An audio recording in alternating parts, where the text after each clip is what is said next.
Possum Town. What? Possum Town. Yeah, that's what we call Columbus, Mississippi. Oh, okay. Howdy, Columbus, Carl, Mississippi. So we got Kakalaki and Possum Town. Possum You Town. guys are very colourful, aren't you? Columbus we like to by have the fun sea. with our place names around here. Yeah, that's where Captain Jeff became a pilot. Well, yeah, I guess you could say that. An Air Force pilot. I became a man. I grew up. I love that. There's some debate regarding. I had growing up. about 20 things that I could have said like simultaneously in my brain there, and I chose to say none of them. All Just that sum it up Very in one, restrained. that sound little bite. sound that you made like was worse than all the things you could have said. Actually, I'm sorry. yeah. Shut up, Jeff. Shut up, Jeff. Let's see. Hello, Hi, everyone in crew, the chat and a full room. We're still crew. trying to sort out our recording devices, just as our backup recordings.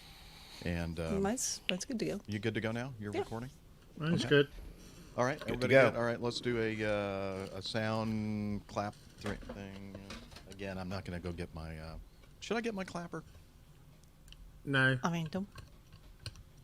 No. I mean, Okay. I'm don't on the road. I don't have want one, so- Rick to feel bad because he Feel- doesn't have yeah. one.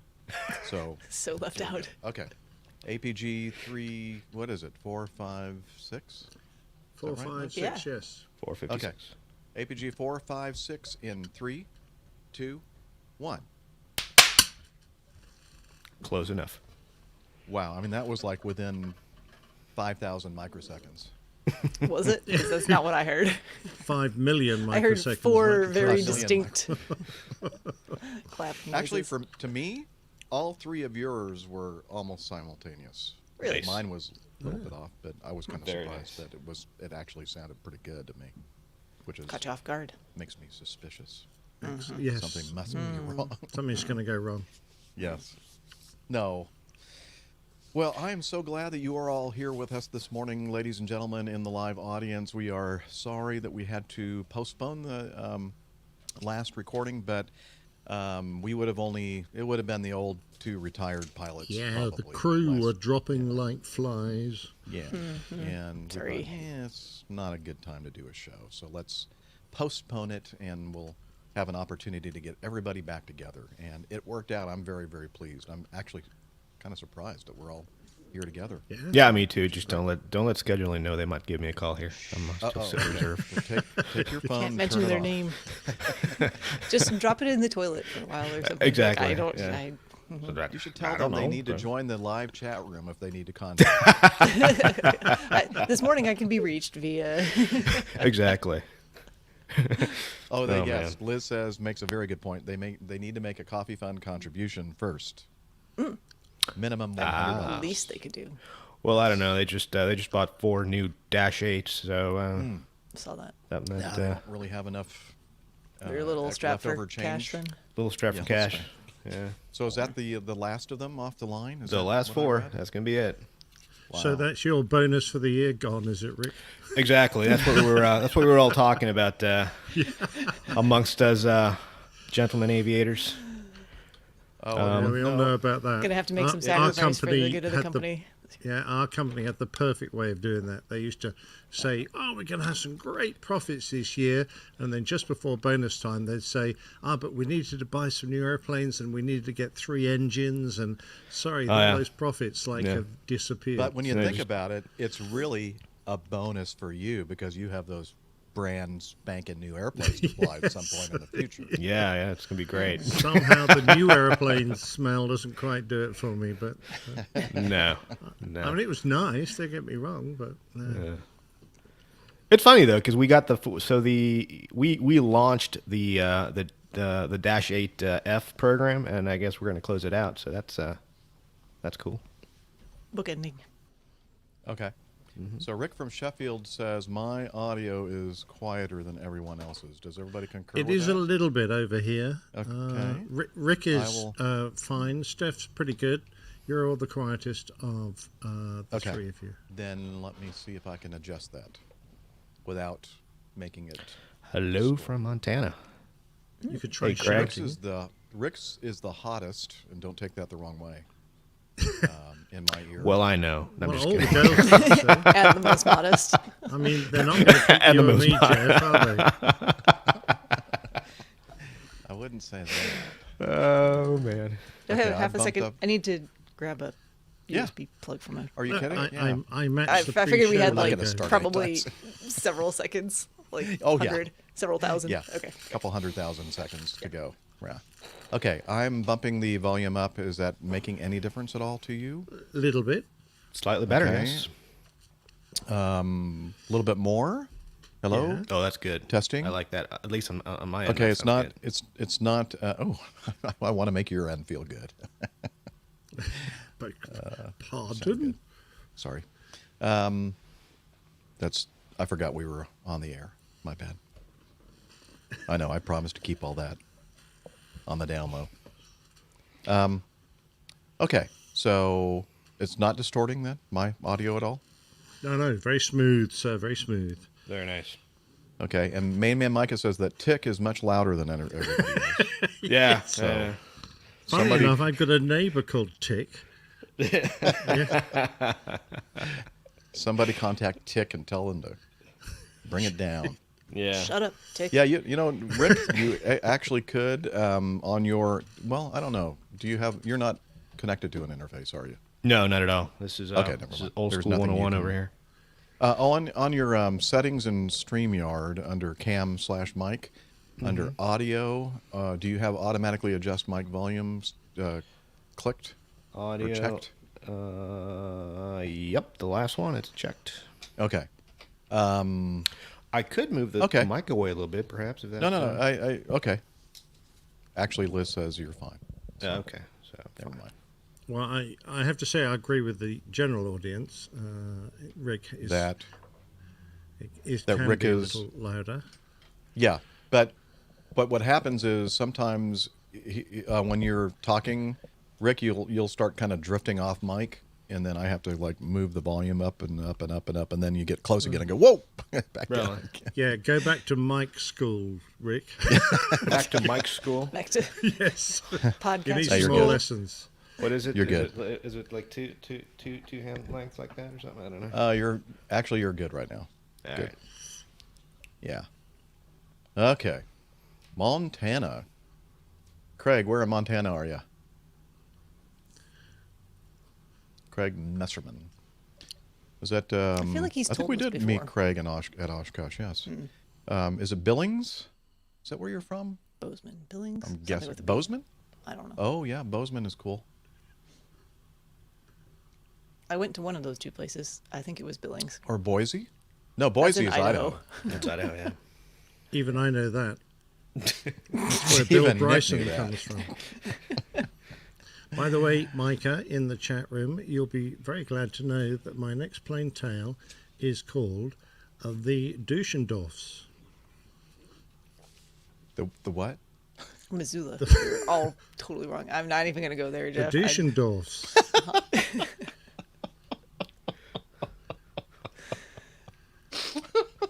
It- Why? What are the Dushendorfs? Have I said something I didn't mean Are you to? pronouncing that right? I don't think you're pronouncing. Yeah, I think so. You sure it's an SH sound?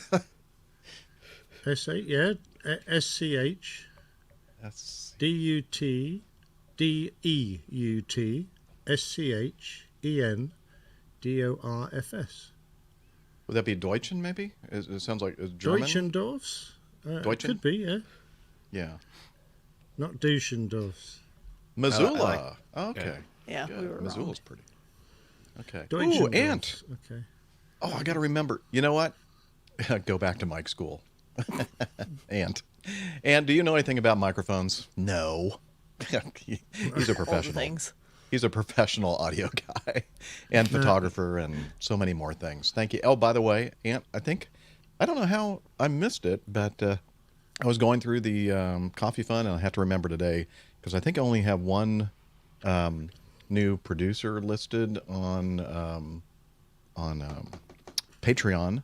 But then I went, wait a minute, What about Ann? I thought I saw like a message that you're a patron now. So thank you for that. And I just have to remember to say that on the show. I don't know how I missed that. I think I missed a couple of people actually. Thank you. Yeah, there was another person that somehow kind of slipped in between the cracks, as they say. And definitely what she said.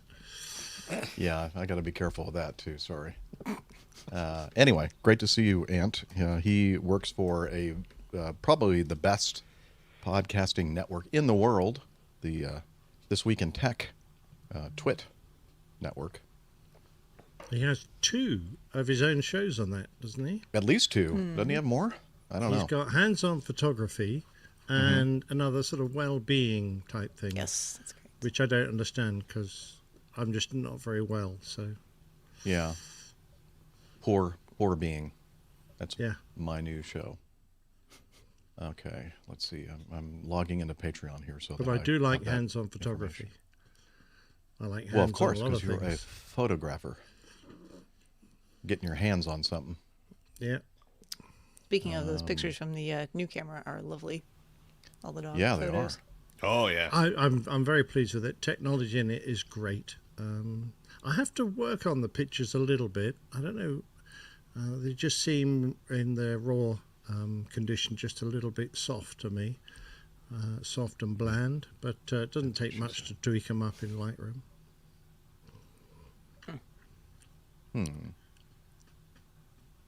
Where is that? Okay. There we go. Yeah, Micah. That's what she said. I can't Took me a wait while to till do Leo goes on because he don't have to go on. I thought our show was long.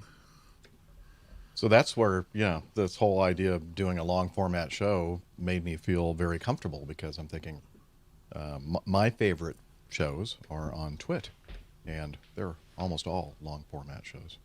Yeah. So if you can keep my attention for that long, yes, well, excuse me? I can't repeat that. Yeah, nope, can't repeat that. Okay. Okay, I have that thing up. Come on. Really? Nothing? So you think that's pronounced Deutschendorf, do you? Spell it again? Write it in the chat room for us. D-E-U. I'll write it in the chat. I think so, because Deutschland starts with D-E-U. Yeah, Deutschland, D-E-U. Because the other pronunciation sounds more like a female's... Yes, I know. We don't do that in this country. We're nice and polite. Deutschendorfs. Yeah. That's what I'd say. I like Nick's pronunciation better, though. It's much more interesting. Yeah, exactly. Yeah, absolutely. Okay. You know what we should probably do? Yeah. Yeah, I know. Otherwise, Ant and I are going to start talking cameras because he's got an R5 coming next week. He's got the R6 right now. I have the R20. I have no idea what I'm talking about. Okay. We'll leave you to say so. Here we go. I think I am ready. So let's do this. Ludger, who you sound like you're from Germany. That name, Ludger Humpert, sounds like Deutschendorf. There we go. Now it's definitive. Ludger Humperdinck. Yes. Okay, we can get rid of the pre-show banner, Liz. And I'm going to, let's just do a quick sound check. Make sure I'm not going to blow out everybody's ears with Roger. You're listening to the... Wow, I just blew out my own. Okay, hang on. Let me adjust the volume on that one. You're listening to the Airline. Is that okay? Okay. And we're starting at 18, almost 19 past the hour. And here we go. You're listening to the Airline Pilot Guy Show. The view from our side of the cockpit door. WAPG, it's the Airline Pilot Guy. Airline Pilot Guy episode 456. Yeah, he's up in the sky. It's the Airline Pilot Guy. Hello, you're listening listening to the Airline Pilot Guy Show, the view from our side of the cockpit door, with your host, Captain Jeff, broadcasting live from Studio 1A at APG headquarters in Roswell, Georgia.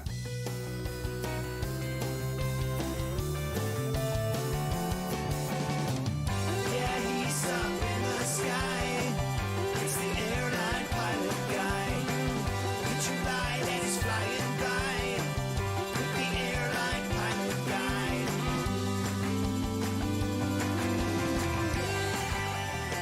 In today's episode, an Indonesian passenger jet crashes, having disappeared 4 minutes after takeoff. Boeing will pay the U.S. $2.5 billion to settle fraud charges over the 737 MAX. More news, your feedback, and today's Plane Tale, Weather the Weather. So get all settled in, tray tables and seat backs in the upright and locked positions, electronic devices powered on. I'm Radio Roger, and Flight 456 is ready for pushback. Yes, he is. That is Radio Roger. He's an award-winning TV and radio reporter, currently at the #1 all-news station in the nation. 10 wins in New York City. And most importantly, of course, he is the announcer for the Airline Pilot Guy Show. We do appreciate that, Roger. Welcome to the Airline Pilot Guy Show, an aviation podcast covering the latest in aviation news and answering your great feedback. I'm Captain Jeff, pilot at a major legacy airline based in Atlanta, GA. And joining me today from her lakeside studio in South Kakalaki, Doctor, skydiver, marathon runner, strength training junkie, IPA connoisseur, and commercial multi-engine instrument rated backstabbing jumper dumper, Dr. Steph. Hey, Captain Jeff. I still love that intro. It just gets I cracks did me one up every breath. time. Good to be here. All right. Glad to see all you guys. Looking forward to a great show today. We are as well. Great to see you, Steph. And also joining us from his mobile studio in Cincinnati. World traveler, airplane mechanic, Breitling, cognoscenti, fitness hound, and international air freight captain. It's Miami Rick. Hello, everybody. Might as well be Cincinnati Rick, since I live here now, apparently. But happy to be back and looking forward to a great show. Well, hey, I love Cincinnati. I know, and you love reserve as well, don't you? Exactly. All Especially right. That's what reserved we in hear. Cincinnati. And from his studio in the English countryside on permanent reserve, professional photographer, former RAF, RAAF fighter pilot, retired captain for an international airline based in London. It's Captain Nick. Oh, hi there, Jeff, and hi, crew. Great to be back on and looking forward to a super show. Is my hair starting to look like I've been in lockdown for a couple of months now? Your hair has always looked like that. I have to say. No, I'm just kidding. It looks wonderful. Looks like you just went through makeup and hair. All right, let's get on with the news before we get into any trouble here.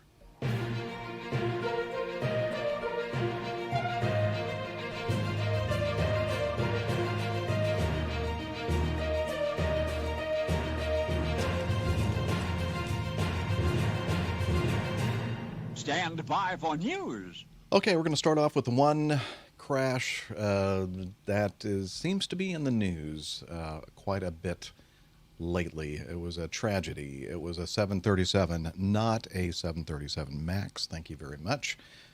Journalists, take note. Don't mention 737 MAX in the same article as this crash, please, because this airplane was a 737-524 registration Papa Kilo Charlie Lima Charlie. It flew its first flight on the 13th of May, 1994, being delivered to Continental Airlines. And then, how do you pronounce this airline? Sriwijaya? That's pretty good. That's about as best as I'm going to do. Sriwijaya? I have no idea.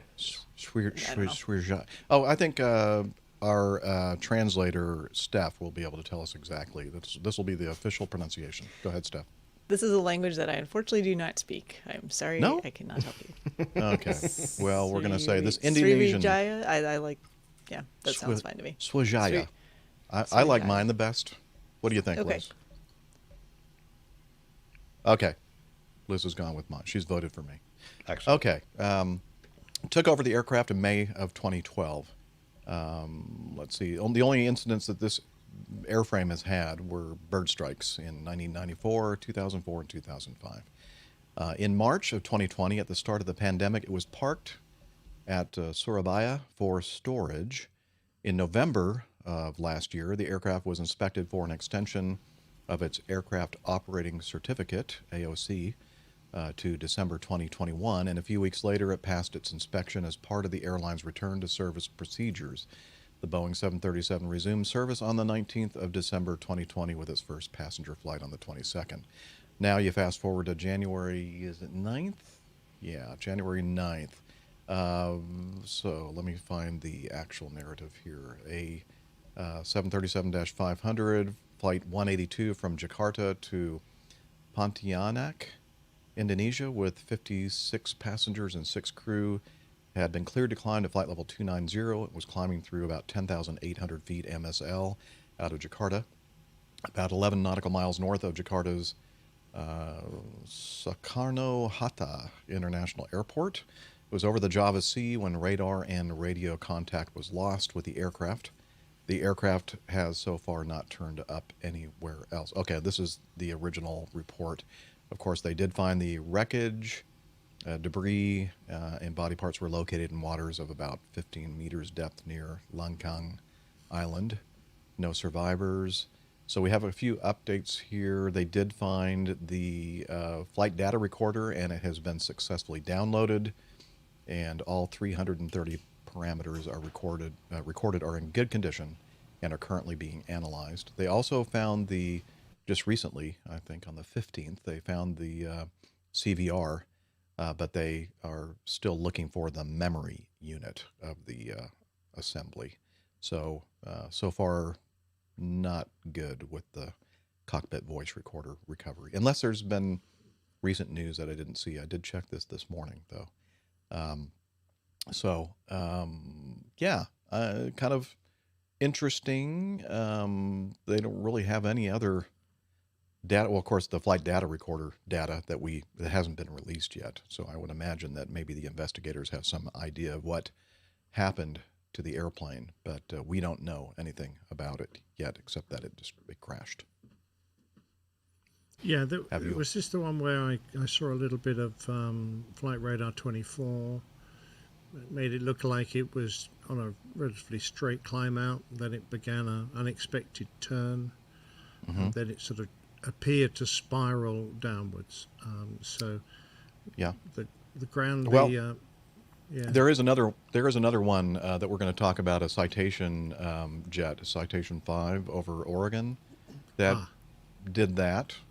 But this one was flying a heading that was not the assigned heading. I think they gave them a 075 heading, but it continued to the northwest.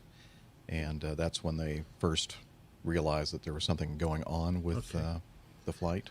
I may be confusing the two. Don't worry about me.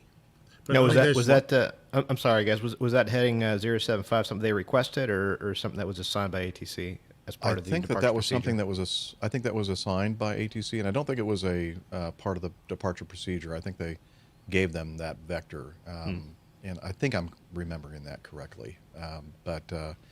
Yeah, it didn't fly that heading. I guess that was, or maybe it was supposed to fly that general heading, and the controllers noticed that they were not, that were continuing to the northwest. Wish I could find that narrative. Sorry, everybody. Oh, okay. Liz is telling me it's right above the yellow. Okay. Departure control subsequently noticed that the aircraft was not on its assigned heading of 075 degrees, but tracking northwesterly, and queried the crew about the heading at 1440 local time, but received no reply. Within seconds, the aircraft disappeared from radar. Thank you, Liz. There it is. Yep. Interesting. So, I mean, I don't know. No, the one thing I know, I mean, having flown in and out of that particular airport many times myself.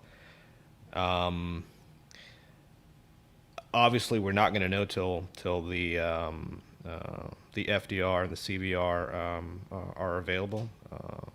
But the only thing that I can think of right now is perhaps something weather related. weather out there is even relatively low. In the low 10,000s, 15,000s, weather can get pretty severe in those latitudes, particularly over those warm waters there. So perhaps they were avoiding weather of some sort, but I can't think of anything else. There was a blurb about the weather in there. Was that specific to this? I couldn't find the. Where did it go? Well, the Monsoon airport season, was weather poor, reporting heavy rainfall, low clouds, thunderstorms in vicinity. Yeah, at about the time of the crash, at the airport it was showing some light rain, but Yeah. in the area there was heavier rain. In fact, somewhere in here they mentioned the fact that there were a couple of flights that had to go miss trying to get in. Oh, yeah, 2 aircraft inbound had to divert as a result of bad weather. Okay, there you go. And what I'm seeing here, the problem with that with weather in that part of the world, particularly when you are in IMC conditions, you encounter what are called sometimes embedded cumulonimbus, which are your CB type clouds, very, very high energy weather, very fast updrafts and downdrafts. The problem is that you can't see them because they're embedded in the clouds around them. So the only way to navigate around those is by using your weather radar. And this being a 737-500,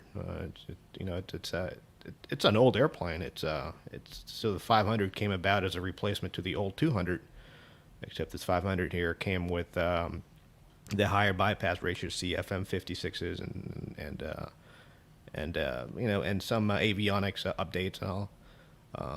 But it still has the old radar where you have to manually control the gain of the unit and the angle of the antenna.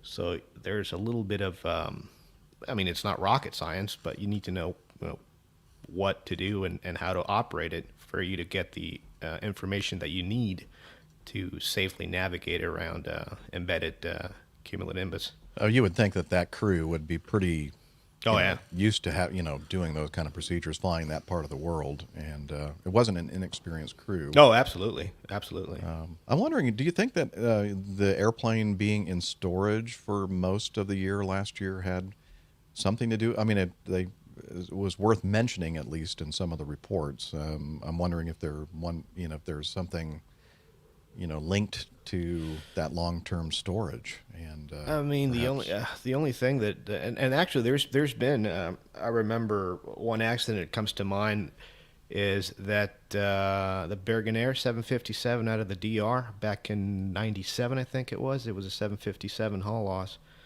and that wasn't it had just been on the ground for a short period of time compared to this 737 which had been in storage, and the issue with that ended up being an insect making a pitot tube its new home, and then they started having issues with unreliable airspeed, and that turned out to be the end of that flight, sadly. I think it's something that's always mentioned in these cases. Like if something happens after a period of prolonged storage, it's something that's taken into account and looked at. I'm sure, depending on what they find with the flight data recorders, CVR, all that type of stuff. But it was back in service on the 19th of December. Exactly. So it had been before. flying around. So I don't think that the fact that it was in storage would be an issue.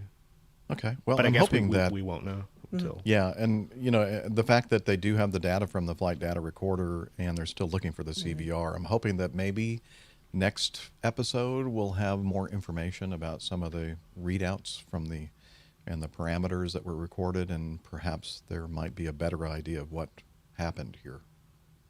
Yeah, absolutely. Right now we don't. No, no just clue. speculation. I'm sorry, say again, Liz? Yeah, I'm sure that they will be. Yeah. Okay. All right. Well, let's set that aside and talk about one of our favorite airplanes here on the show, the 747, right, Rick? Yes. Love the A Western Global's Boeing 747-400 loses its wingtip at Columbia Airport in South Carolina. Now, I have to object to that. I don't think they lost it. I think they know exactly where it went. They lost it and then immediately found it. Oh, they found it adjacent next to to where the airplane. it was left. Yeah, adjacent to the pole that they hit at the airport. Let's see, registration November 356 Kilo Delta was converted from a passenger to a freighter aircraft and had been previously operated for Japan Airlines and Atlas Air. There's the problem. The aircraft lost the wingtip when it clipped a lamppost at CAE, which is Columbia International in South Carolina. The damage can be repaired, but it will cause precious time and money to be spent during the peak holiday freight season. This happened I've got a few question. weeks ago. Since when has Yes, sir. freight gone on holiday? I don't know. It's a good question. I mean, freight doesn't get a holiday, let alone a peak holiday season. So, Well, here in the U.S., this is the freight season. Yeah, no, I don't know. and not holiday as in vacation, holiday as in Santa Claus. Like it's a holy day. Ah, If you're into freight, it's a very holy day. fair enough. I Who's don't the know. patron saint of freight, please? Well, I know who the patron saint is of flyers, pilots. It's Saint Joseph of Cupertino, Yep. the flying friar. But I'm not sure about cargo. I think he multitasks between the two. And Does he? what Okay, happened to St. Christopher, please? Um, Was he demoted? Oh, he's in there too. But I think Christopher is kind of a legendary character as far as nobody knows for sure if he was a real person or not. But real St. Joseph pilot. of Cupertino was real. He wasn't a pilot, but he did fly around a lot on his own. Fair enough. Fair Yeah. enough. Anyway, well, there's your Sunday school segment. Anyway, so yeah, just thought we'd throw that in there. It's just always not a great thing to see pieces of airplanes getting knocked off. Now, the thing with the 747, it's got such a large wingspan. You're talking about 213 feet, and so when you taxi these things around, you have to be dead on center line because in many places the clearances are very, very small. And another thing to perhaps keep in mind, for those of you who fly the 747, is to you see nowadays we have these electronic flight bags with airport moving maps and ownership on the airport moving map, so you know which way to go, where you are, where to turn, all that stuff, and it updates in real time. So it's like you're seeing your position on the navigation display. The one thing about that you have to be careful with is that on the airport moving map, you will never get very, very important information as to the wingspan that a certain taxiway can handle. For that, you have to go to your 10.9 page, and always look at your 10.9 page first. Look at all the notes, what your projected taxi ride is going to be, and see whether an airplane your size can taxi down that taxiway. So, refer your airport moving map to the 10.9 and then back to the airport moving map. Or just ask Rick because he's got it all memorized. Yeah, just we'll give you his telephone number, his cell phone number, exactly right. and if you're somewhere and you need to, you just text him. Hey, Hey, Rick. I'm in Narita C13. Am I okay here? Does that work? You're good. You're good. No, and the only reason I'm mentioning this is because a couple of years ago there was an incident in BWI with a 747 that taxied into a de-icing bay. And it looked fine on the airport moving map. Conditions weren't exactly great. It was a little snowy and visibility wasn't that good and all that. And they taxied on to the de-icing bay, and then they took out a wingtip as well. So had they gone down to the and referred to the 10.9, they would have seen that maximum wingspan for that particular taxiway to go into that de-icing bay would have been X, and that would avoid the incident. So yeah, so You know, just refer to your 10.9 always before you go back to the AMM. Also, think about the fact that you have these things that are sticking out on either side of your fuselage. Sometimes we had an MD-88, an 80 series at Acme a couple of years ago at Nashville. They were maneuvering the airplane and these tend to happen, as Rick is talking about, de-ice pads, ramp areas, that kind of thing. Not necessarily the taxiways, because I think we're usually pretty focused when we're traveling on taxiways, and they have pretty good clearance, unless you've missed a note, like Rick was saying, as far as max allowable wingspan and that kind of thing. But it seems that a lot of these accidents or incidents happen on areas of the airport that aren't on like charted taxiways. And there was an Acme jet that was maneuvering to, I think they had a wheels up time to Atlanta, so they decided they would just pull over, just get themselves out of the way on the ramp, and swung around and just nailed a light post almost halfway down the span of the right wing, and it put a 4-foot gash and so not even like the wingtip, like no, down it was no. I'm hearing some. What am I hearing here? Oh, okay. I'm sorry. I was hearing some feedback from somebody, but I think I figured it out. Yeah, they pretty much. I think they had to replace that wing. It was a lot of damage. Yeah, not a good thing. But you have to be careful about that. Yeah. Absolutely. So, I mean, and not only that, and so even at airports, regular taxiways, when you get into airplanes the size of the 747-8 and the 380, there are specific taxi routes for that airplane alone because of its wingspan, and even runways. So there's certain runways you can't use at certain airports because of the clearance required between the runway and the taxiway. So these are things that once you get onto the larger airplane scale, you have to start looking at these things and be careful, because in the I don't know about the 380, but on the 747, on the Dash 8 particularly, you can see your wingtip, but you have to kind of move forward and kind of look all the way back, and it's 3 city blocks down that way, and got to keep in mind that that's behind you. So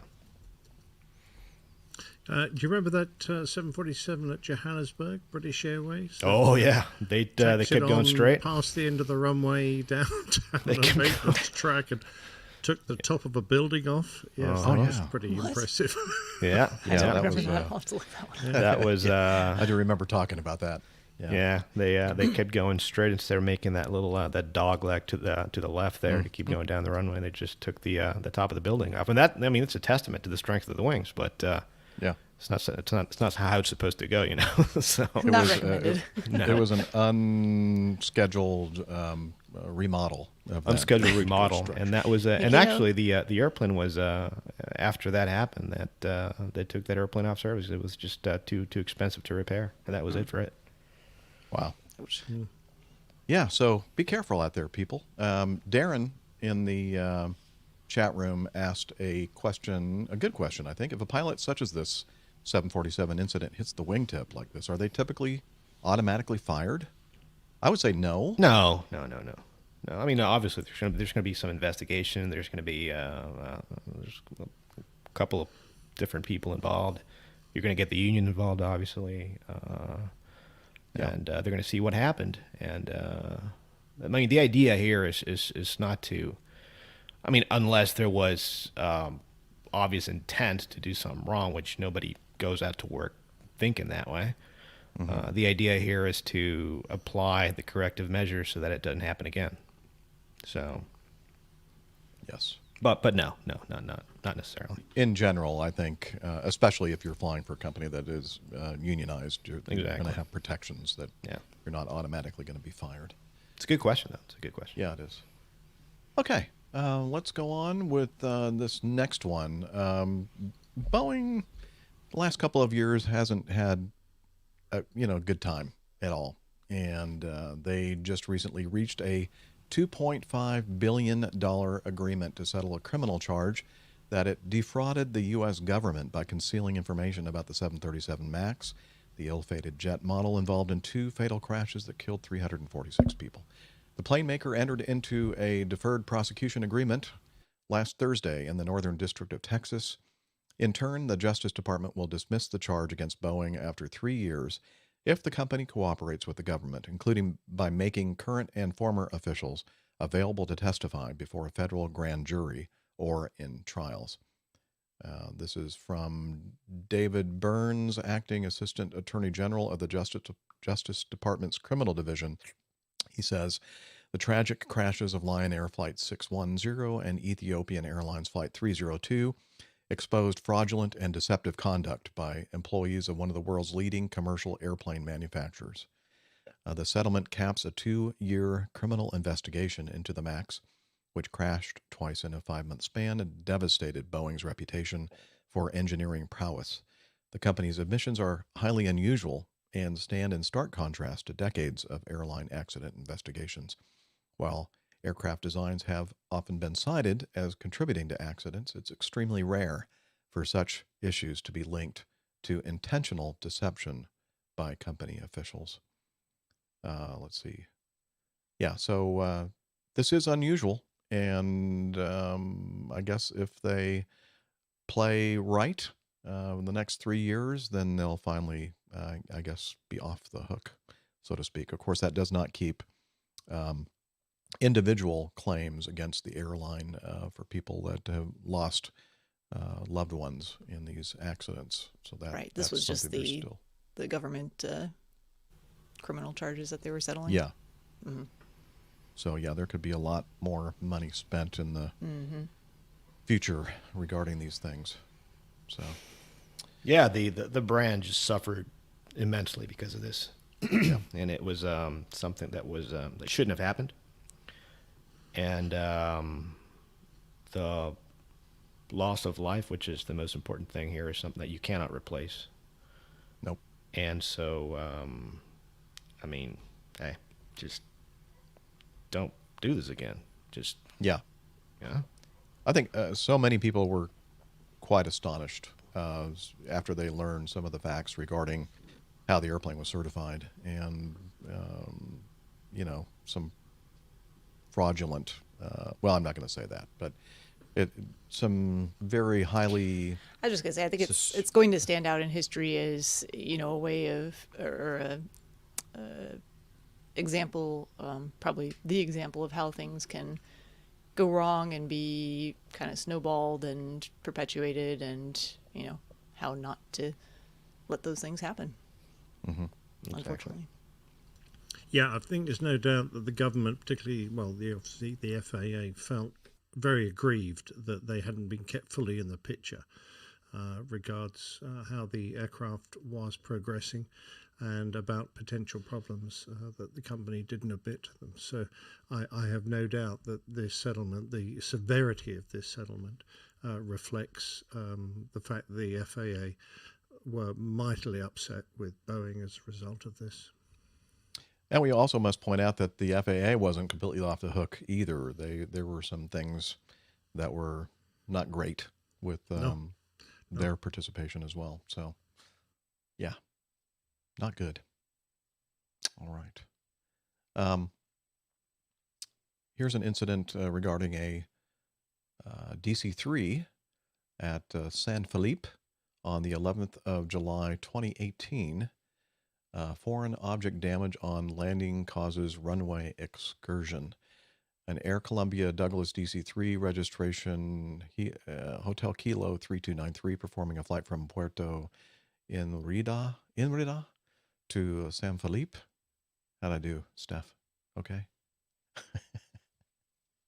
Yeah, that was fine. Sorry, I was okay. distracted by Rick's text messages there while you were reading. I had to find the... Oh, looks like Rick dropped out, huh? Yeah. Did he lose some Wi-Fi internet issue or something? Yeah. Oh, no. He's working on it. All right. Well, hopefully he'll be back with us soon. Anyway, let's see. This was, I guess, a final report on this accident of the DC-3. They were touching down on a dirt runway of San Felipe. During the rollout, after about 300 meters of roll, the left main gear collapsed, causing the aircraft to veer off the runway and come to a stop in the left main wing, right main gear, and tail wheel. Both propellers were separated from the aircraft. There were no injuries, and the aircraft sustained substantial damage. I believe, was there I think there may have been a video. At least we have some photos of this, and let me see if I can go ahead and share these so we can kind of take a look at that. All right, get over here to share screen, and let's see, application window, here we go, share.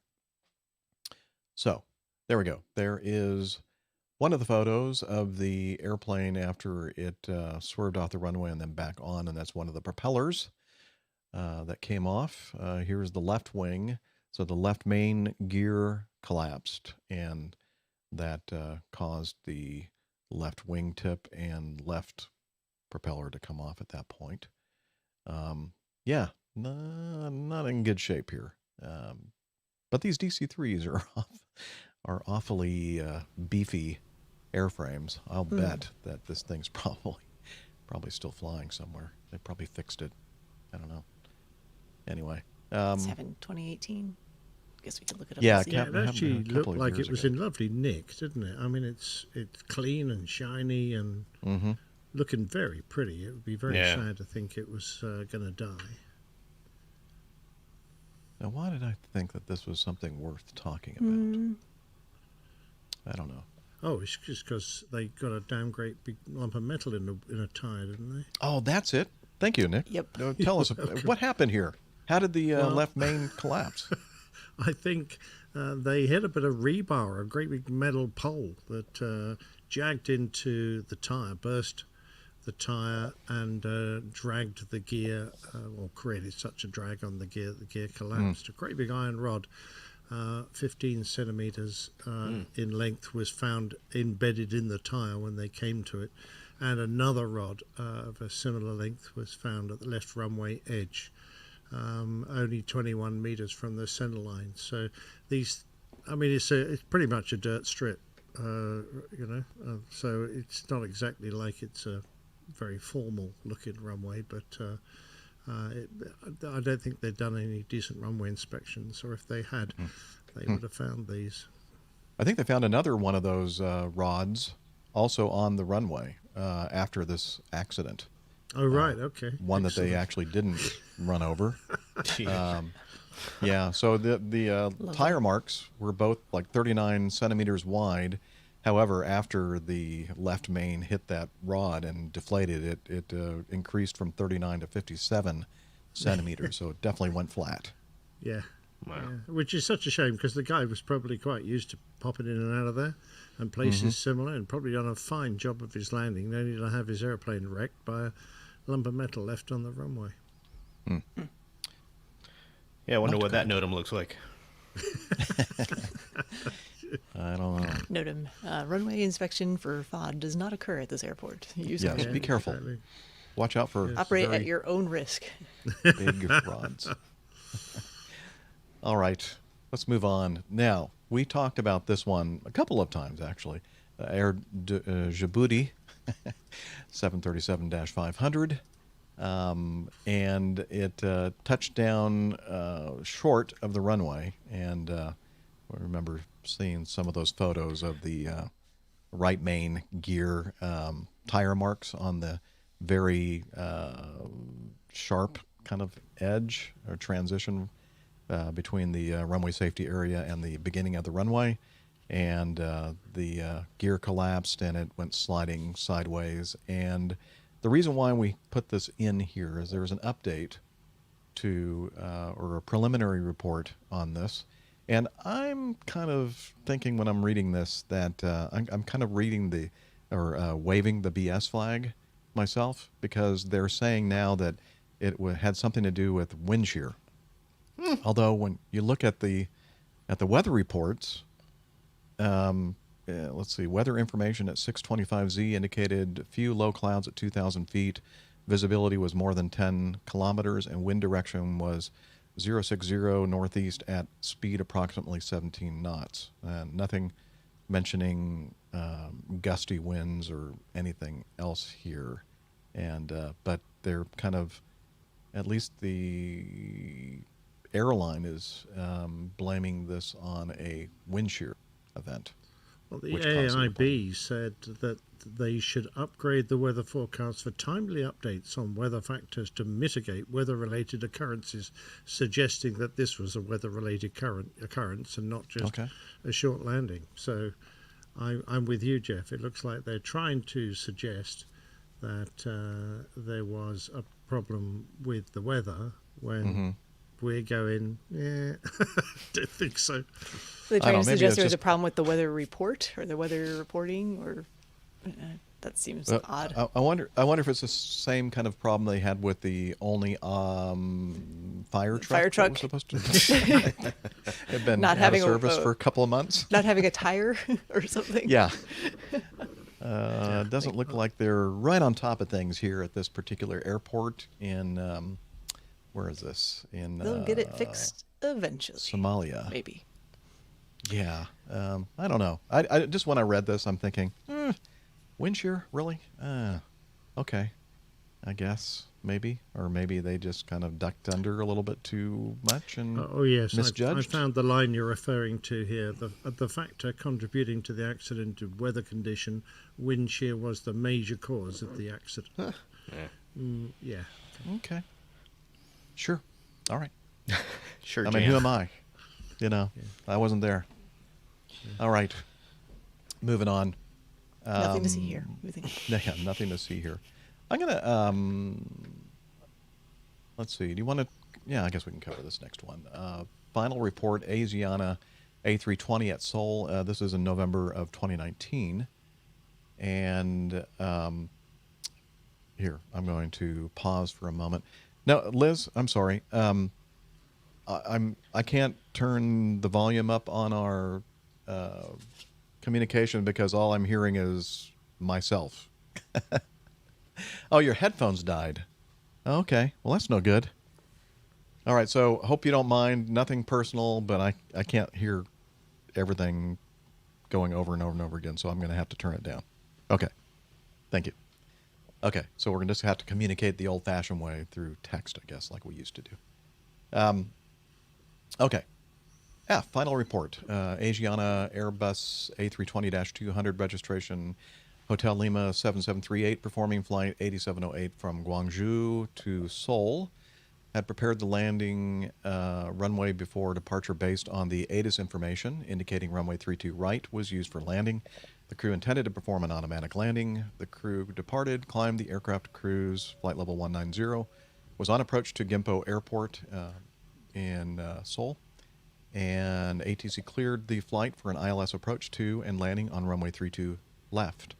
Despite that clearance, the aircraft touched down on runway 32 right when another airliner was cleared to cross runway 32 right at taxiway Echo about 2,500 meters down the runway and went past the hold short line. The controller, realizing that the A320 had landed on the wrong runway, instructed the crossing airliner to speed up crossing the runway. At that point, the A320 was 1,810 meters from the crossing airliner. When the crossing airliner had exited the runway, the A320 had slowed down to 27 knots over the ground, began to vacate the runway at taxiway Delta 3.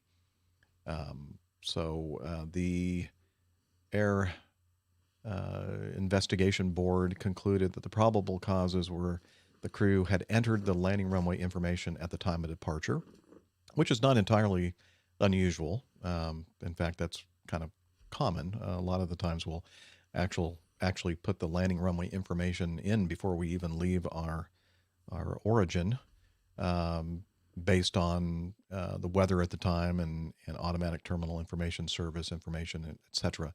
It's just that we have to be careful that we make sure that that's still valid information when we're getting close to the time of landing. It says here the crew remained unaware of the changed runway and continued landing on the prepared but wrong runway.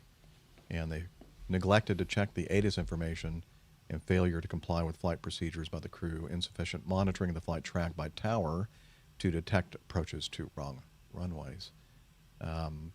So, yeah, basically this is just one of those things where they were cleared to land on 3-2 left. However, they had already prepared to land on 3-2 right. And, yeah, not sure why they didn't send them around. This was where the captain did something very naughty, which I think is probably quite common, in that he listened to the ATIS just to get the identifier, Juliet, so that he could tell that the never tower, happens. Come on. and never actually listened to the information. So he didn't pick up the fact that the runway has changed. So Yeah. yeah, if you're one of those people out there who does that, stop it. Eventually it'll catch up to you. Yeah, it will. It will. Yeah. Well, on these I mean- on these newer airplanes, we You can see it. it's visual. it's very seldom that we'll actually just sit there and listen to ATIS, particularly in those airplanes that are equipped with ACARs.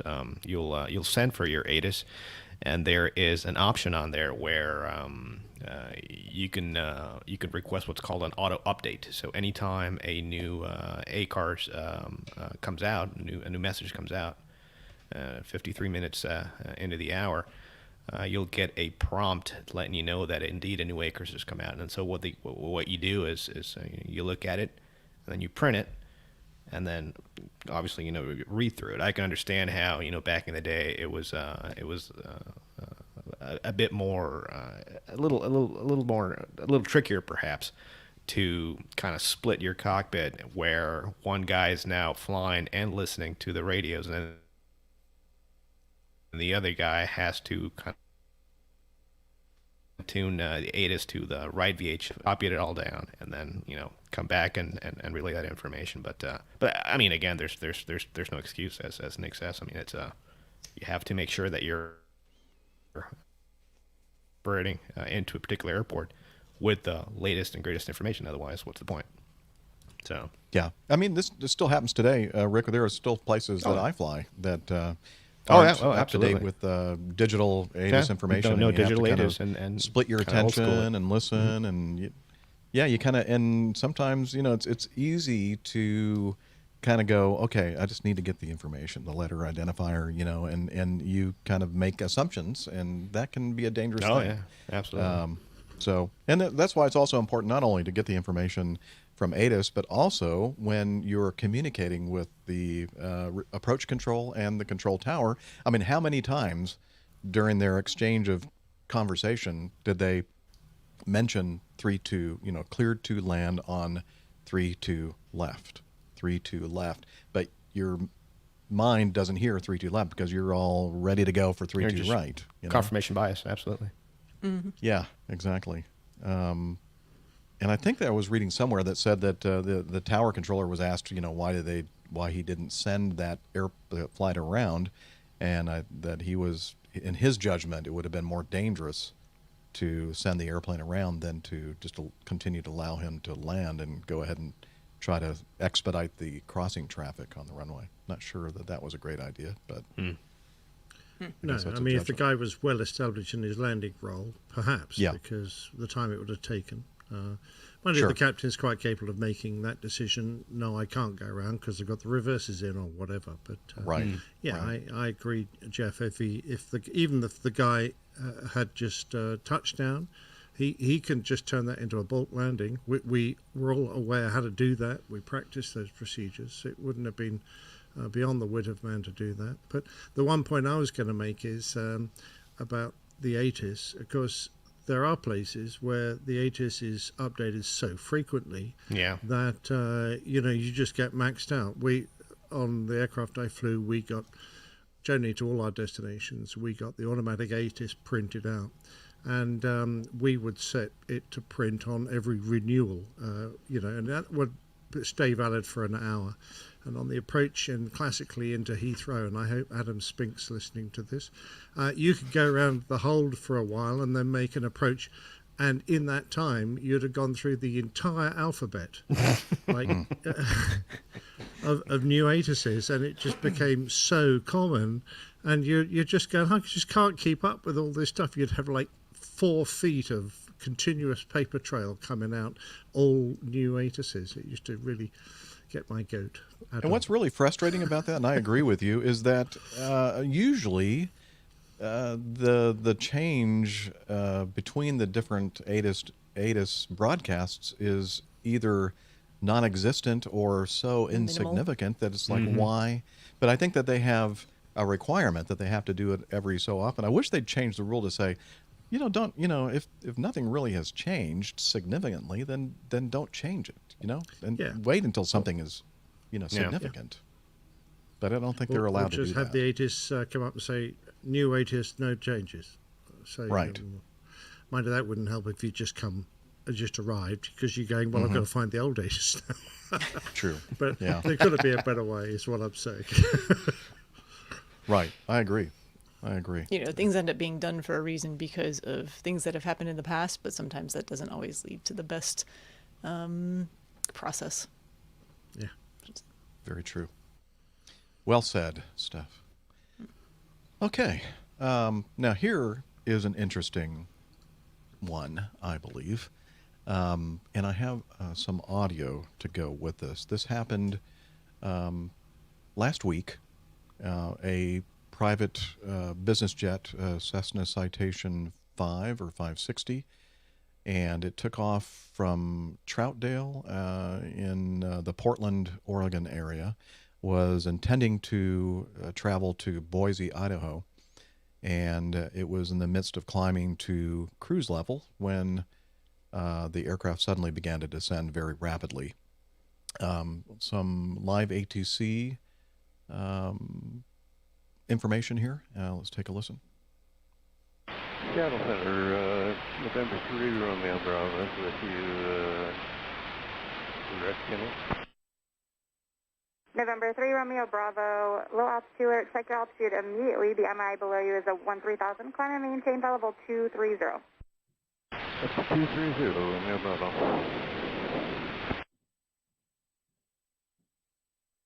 3 Romeo Bravo, and are you having any problems with your radio? No, I think it's cleared up now. Radio flip loud and clear. 3 Romeo Bravo, roger. Clear direct Boise Airport, and just for my verification, climb and maintain level 230. Direct Boise up to 230. 30 Romeo Bravo. Now, at some point here, United 2240 Seattle Center, climb and maintain level 230. He continues to climb above flight level 230.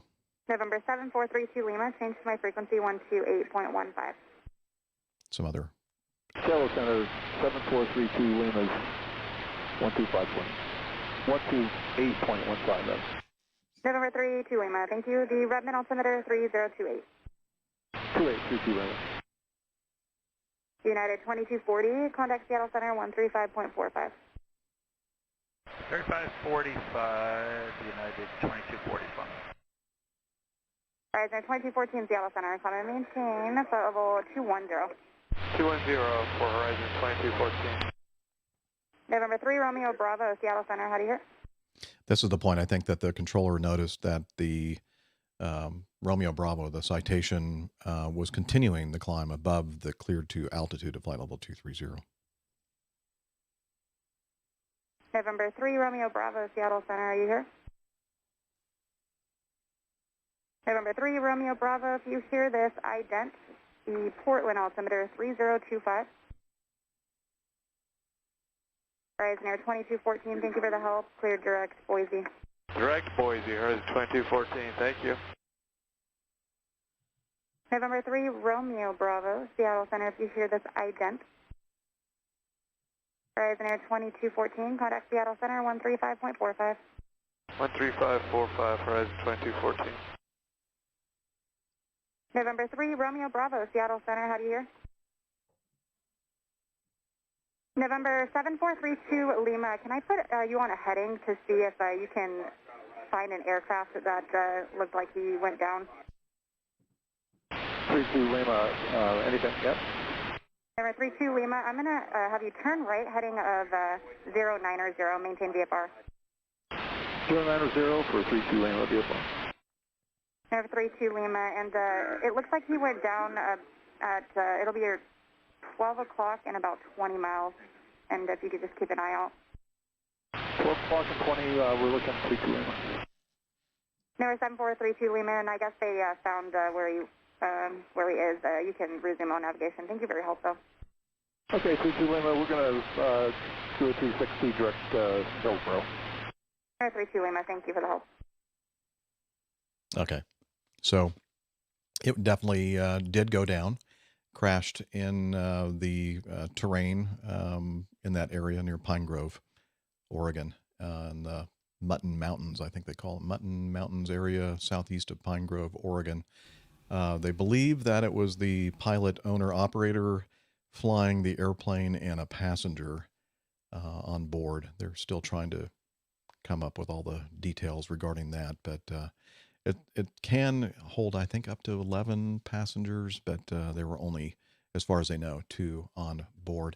Now, right off the bat, the initial communication that we hear on that recording sounds kind of, I don't know, a little shaky to me, like the person, I don't know, maybe that's the way this person sounds on the radio all the time, but he sounded sort of unsure of himself. I don't know if he was experiencing some kind of a physiological episode at that point or not. Apparently had some issues on the initial departure from Troutdale. She had to warn him of, low altitude. And you'll know that if you're flying in that area of the country in Oregon, very high terrain, 13,000 was the minimum altitude that she warned him about.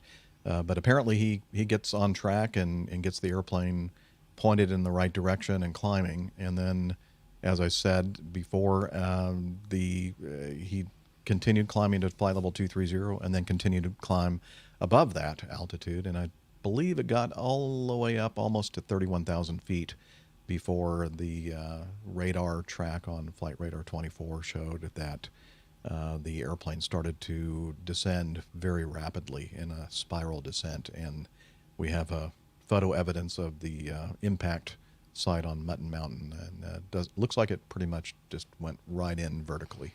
And that's it. So they're still trying to figure out what was going on here, and that's really all the information we have so far. Yeah, the fact that he flew past his 230 assigned altitude perhaps tells me that he was perhaps hand flying. Because otherwise, I don't particularly know. Or flew past it, and then they couldn't contact him, and perhaps incapacitated in some form or another. Now, some people said, well, possibly hypoxia, but I don't believe, he was high enough for long enough for that to occur. No, not in the first audio part. Yeah, not in the high teens, not at all. So yeah, it certainly sounded like he was a slow talker, and he didn't come across very clear on the radio. But what he was saying sounded quite lucid to me. It might have. I'm just thinking of AG on Posing Bases. He just kind of talks that way all the time. So I'm just thinking, it might have been. I'm just going to make sure that they've got your direct email contacts. AG, wow. I'm offended at. I would be offended. Yeah, I'm only joking. But it's a bit hard unless you know what he sounded like normally. It's very hard to make a judgment on that. But that is true. Obviously, something went very weird on the flight deck because, there's very few other explanations. I agree. I wish we knew more here. Perhaps he suffered a stroke or heart attack or something. It wouldn't be unheard of, would it? It's happened before. You would think that the passenger, if was indeed a pilot, that they would have been able to take over. But apparently not. There's a picture here that I want to show you. The airport, Troutdale, again in the Portland, Oregon area, is on the upper left-hand corner of this photo, and that's Mount Hood in Oregon, a beautiful mountain peak that looks like the flight tracked just to the south of, heading toward the southeast, and then it gets to a certain point beyond that, and then it just shows a bunch of spiral tracks all the way down until it hits the earth. There's probably no in-flight recorder on one of these, is there? Do we know? Certainly no voice recorder, I wouldn't have thought. I'm not sure if it does have one or not. If it does, then that might be the only way we'll really know what happened here. Yeah. So we'll kind of keep our... I did check on that this morning before we started recording, and did not see any updates on it at this point. I'd have thought it'd be pretty hard to get anything conclusive out of an autopsy. Yeah, probably not. Okay. Let's move on to the last item in our news notebook. I laugh because the person that was involved in this accident is still alive, as far as we know. It was a hard touchdown. Let's see. A pilot crashed his small plane in the Oyster Bay town landfill Sunday. Survived. Was listed in stable condition at a local hospital Monday, Nassau County police said.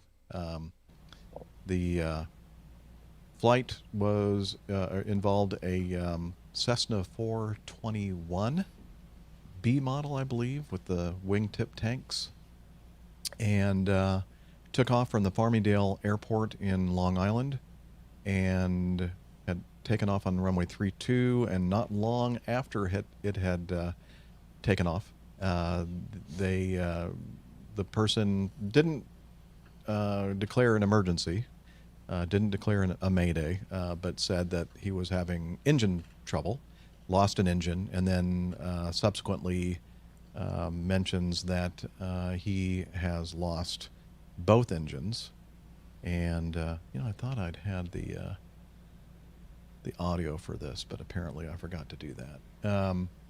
And the controller does a really good job of giving him information about where he can go and trying to get him back to the airport. But his altitude and distance from the airport at that point was just too far for the glide on that airplane, which I would imagine is not a... sorry about that.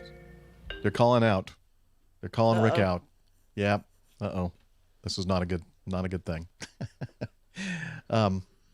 Anyway, apparently the airplane didn't have the glide capability to get back to the airport, and so the pilot ended up finding an area. I think he was going to try to land in a field and didn't quite make it to the field, although the field that I think he was looking at was actually kind of a landfill that had been filled in and may not have been the best place to put it down anyway. But the airplane, then we have some crash footage from the a security cam that shows the airplane miraculously in its last couple of seconds before it hits this big pile of debris / dirt, and it looks like it's in a full stall and just about to start into a spin when it finally hits the ground. And I think that is just a miracle that this guy survived this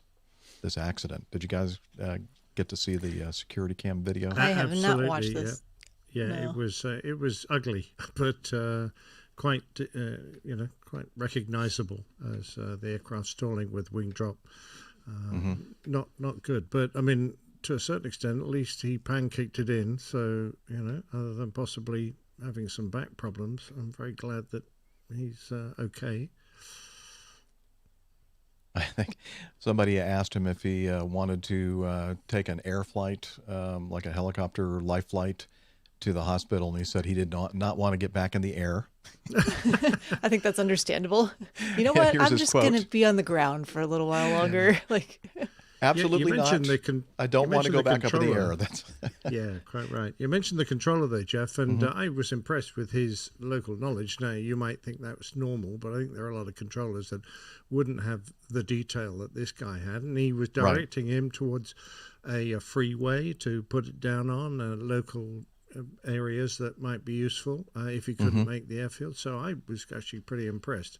I was Having too. said that, if I'd been on that freeway, I would have been saying, don't send him here, send him somewhere else. Yes, Send keep him him to off that my road. patch of dirt. Interestingly, this from Catherine's report. I just happened to be looking for as much information as I could about this particular incident. And then I noticed at the bottom of this article, this pilot, Mark Kappas, there's a picture of him, and it's not a flattering picture of him. And the narrative here says, a Belmore man was arrested and charged with reckless endangerment over the weekend for allegedly flying his plane below the federal minimum safe altitude near a Belmore Merrick Central District High School, police said. He was 49 years old at the time, so this was about 8 years ago, I guess. I think right now he's 57. Flew his 1972 Cessna at altitudes as low as 200 feet above the Kennedy High School in Belmore, while also making sharp banking maneuvers as he came in low. So they went to his house and arrested him and took him into custody a month and a half after the incident because they needed time to work with the Federal Aviation Administration and other agencies to identify the plane and its owner and the airport where it took off. Anyway, so just kind of they threw that in there for a little bit of an information point that this particular gentleman may have nothing to do with the incident that we're talking about in the crash, and maybe that was just a bad judgment incident earlier in his life when he was a younger man, and maybe he learned his lesson from that. And I don't know what happened here with there is some speculation here that it's possible that the airplane may have been fueled with jet fuel and not avgas. Yeah, Like that's lose the most both engines common cause of these, isn't it? Like fuel Fuel contamination, engine wrong failure. fuel. Yeah, you always got to look Starvation. at the fuel system. I initially thought to myself, this sounds to me clearly like fuel starvation. Yeah. But I think that at some point in the report, it talks about the fact that the local rescuers, fire department people were using foam because of a fuel leak. So it sounds like there may have been at least some residual fuel coming out of the airplane wreckage. So that's why some people were kind of wondering whether or not this airplane had been misfueled. So I don't know. Well, we've covered cases of that exact thing in the past, haven't we? Mm-hmm. The wrong fuel going in. It's still happening despite all the signs and the different nozzle sizes and everything. People have still managed to do it. Apparently, there are versions of this, the Golden Eagle, that are turboprop powered. Is that right, Steph? I don't know. The 425 or something like that. I think that there are I'm not certain familiar with them. models that, yeah. So I guess somebody had in the comments on one of these articles had said that this airplane is not. It's not uncommon for it to get people get confused with what kind of fuel is supposed. Although I've fueled airplanes. That used to be one of my jobs when I was a teenager, and for the most part, it's usually pretty clear when you're going up to a fuel tank and you open up the cap. There's like markings all over the place, and there are even restrictor plates for nozzles, so you don't stick the wrong kind of nozzle in. So, a jet fuel nozzle, from what I remember, and it's been quite some time since I've seen one, an over the fuel kind of a jet fuel nozzle. They're a much larger diameter than an avgas nozzle, and so you have to really do some fancy work to get the nozzle of a jet fuel kind of a thing to get the fuel into the fuel tank of a airplane that's not supposed to have jet fuel, if that makes any sense. But I don't know. This one was a turboprop, I believe. No, Nope, 421s it's are not. 421s are normally aspirated. Yeah. And actually, back in A&P school, we used to have a 421. I used to tinker with, but yeah. So these are just All right, normal. I'm just engines. reading that officials said the Cessna C421 a twin-engine turboprop. That's wrong. No. Okay. Yeah. Well. But yeah, I think 425. That's wrong then. 441. Yeah. There are smaller twin turboprop Cessnas. I just don't know which number designations they have. Yeah, I think from reading in some of these comments, the 425, I think. 425, I think. Yeah, it was a turboprop. I forget. Maybe a 441. Yeah, but the 421 in this case, the one that was involved in the accident, is clearly not a turboprop aircraft. Funny, because that's in the clipping from the Federal Aviation Administration Flight Standards District Office, Farmingdale. 421 has Well- Continental 0520 engines. Where Yeah, does it say that? those are Connells. Yeah. Yeah, I remember that. Well, whatever.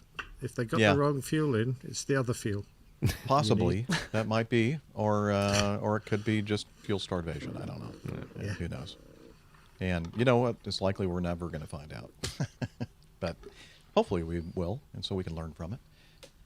Anywho, check it out. We'll have this in the show notes. There's as I said, some really good footage of the crash on the closed circuit TV monitor. Should I try to play that and share the screen right now? If you can, if it's easy enough. Okay, I'll try it. Easy? Sure. It's easy. And I'm saying that sarcastically. Well, that is not a video. Sorry. Hang on. Take a little break here. You just kind of entertain yourselves while I see if I can find the video. Why is none of this working? Huh. Just kind of talk amongst yourself. Yabba, yabba, yabba. There you go. It's just Was interesting that a to call watch out you. then, Rick? Yeah, did you get called out, Rick? What's that? No. Didn't get called out. Okay. Good. Yeah.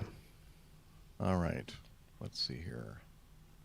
I think I found the video and not a photo. And see if I can share this. And yeah, okay, sure. All right, so it's the one on top here.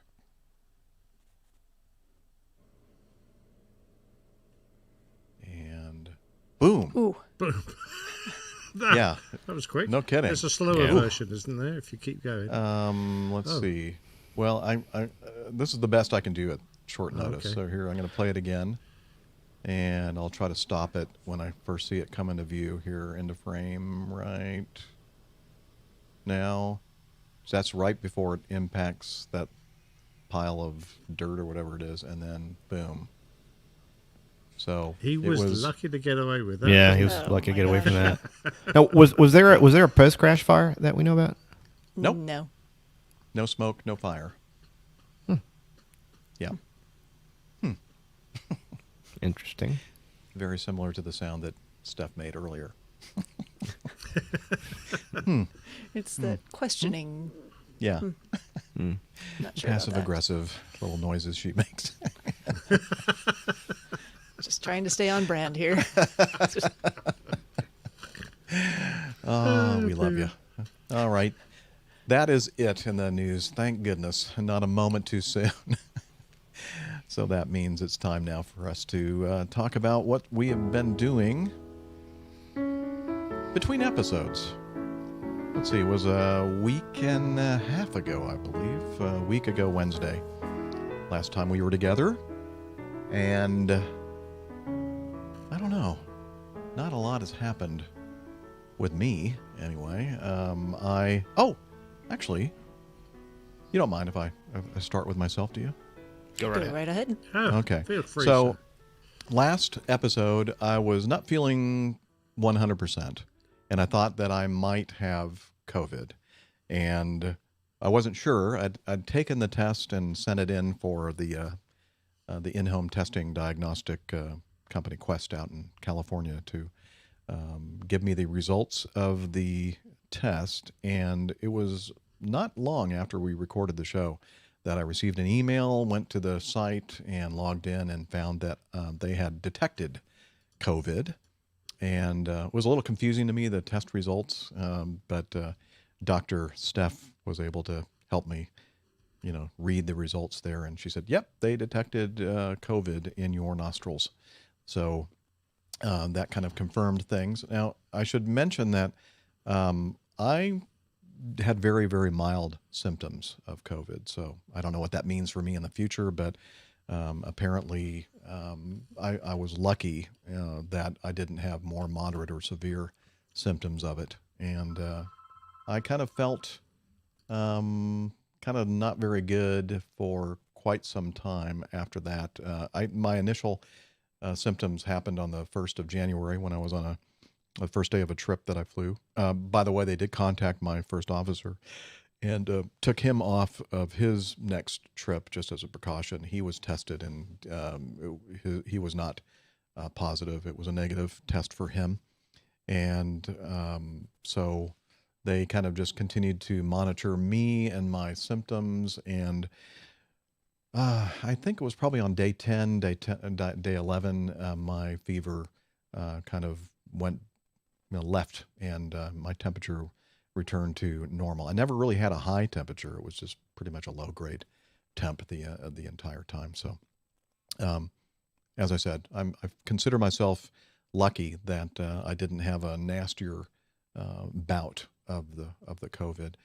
Interestingly, I was working with a representative of our chief pilot office, and he was checking in with me every couple of days to see how I was doing. And I was also in contact with the Acme nurse line, specifically set up for dealing with employees that have COVID or suspect that they do. Was she a Red Cross nurse? Not sure. Because I don't prefer think so. the nice blonde ones myself. Well, I didn't get to see her, actually. It was just over the phone, but she had a very nice voice. Okay. Actually, a couple different ladies that I talked to. And they basically said, when I told them that my symptoms were kind of tapering off and I no longer had a fever, they said, okay, well, then you're good to go. And so the no-fly status came off of my schedule, and I said, so I can fly now? And they said, yeah. I said, do I need to go take a test and see if I still have it detected? And they said, it's very likely that if you take a test in the next 90 days, that it will show that you have COVID. So I guess the testing regimen doesn't have the ability to differentiate between a live virus and a dead virus existent. It does not. The our PCR bodies? testing just looks for the genetic material. So if it's still there, even though it's not live virus, it will detect it. Okay. So basically, they said you're wasting your time taking a test now for the next 3 months, and that they assume that I'm no longer contagious and no longer have the live virus anyway, inside. And I said, well, what if I get exposed, like I'm flying with somebody who has it, in the future? And they said, basically, you're good to go. You don't even have to quarantine if you are exposed to somebody that actively has the virus. I went, oh, okay. So I am off no-fly status. So I'm on fly status. But you know what?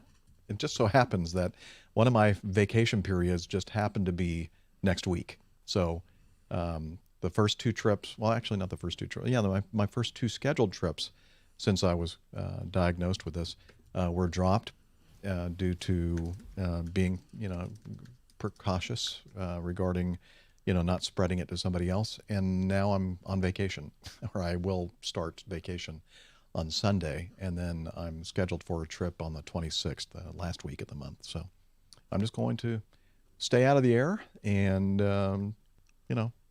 hopefully I'm good to go. So that's it. I've been just well, sitting we're around. so pleased you fought it off, Jeff. Very good. Yeah. Because not everyone we know has been quite so fortunate. No. Unfortunately, one of the voiceover folks that Nick uses on several occasions for his plane tales, Greg Willits, a friend of mine, and doesn't live too far from me here in the Atlanta area, has been diagnosed with it, and looks like he has more moderate symptoms. He's on oxygen. I was very sorry to hear that, because he's been a great help to me in the past with my plane tales. Because, and you'll find out from the beginning of this plane tale just how bad my ability to come out with accents is.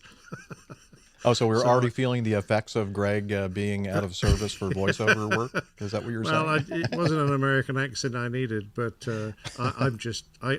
my accents just are well, you'll find it amusing. Now's a good time to practice, I suppose. There you go. Exactly. Yeah. Now, really, opportunity. Now, you guys, you know that I'm like an expert at accents. I mean, I'm one of the best out there. I'm just kidding, of course. I cannot do an accent. An Indian gentleman's accent, please? I can do an Indian, but that would be offensive, so I'm not going to do that. Thank you very much. We offend too much as it is. I so rely I on Greg a lot, so I was very unhappy to hear he was unwell. He's given his time so freely, and he's such a gent. Really appreciate his assistance, and hope he gets better soon. Yeah, if you're listening, Greg, I don't think he is, but if you are, we hope that you get better soon. And I know that you're being very well taken care of by your lovely wife, Jennifer, and your family. And you'll notice if you look at if you're watching the video, that here in Roswell, Georgia, it's a pretty good snowfall coming down behind me. You can see out the window, and the fire in the fireplace. Actually, that's all just fake. That's not really happening here. It's No. not snowing at all. Tell us that. But you should love your basement. It's my basement. Yes, look at the view I have out of my basement there. Isn't that I nice? love it. It's very warm. Beautiful. Yeah, thank you. All right, that's it. That's it for me. I'm COVID free, and knock on wood, and hopefully I'll be out there flying folks around again in the future. So that's it. Who wants to go next? I'll go, since I can tie into the whole COVID thing a little bit. Okay.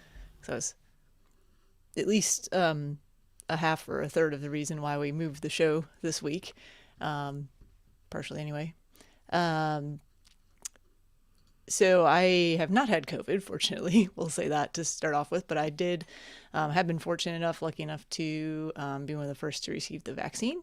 So I had my second dose of vaccine this week, and like many others have noticed or experienced, and there's definitely a spectrum of intensity in terms of response to the vaccine, but it is common to get side effects afterwards that basically feel like flu-like illness. So some people do have low-grade fevers, chills, sweats, muscle aches. It's definitely soreness at the site of the injection.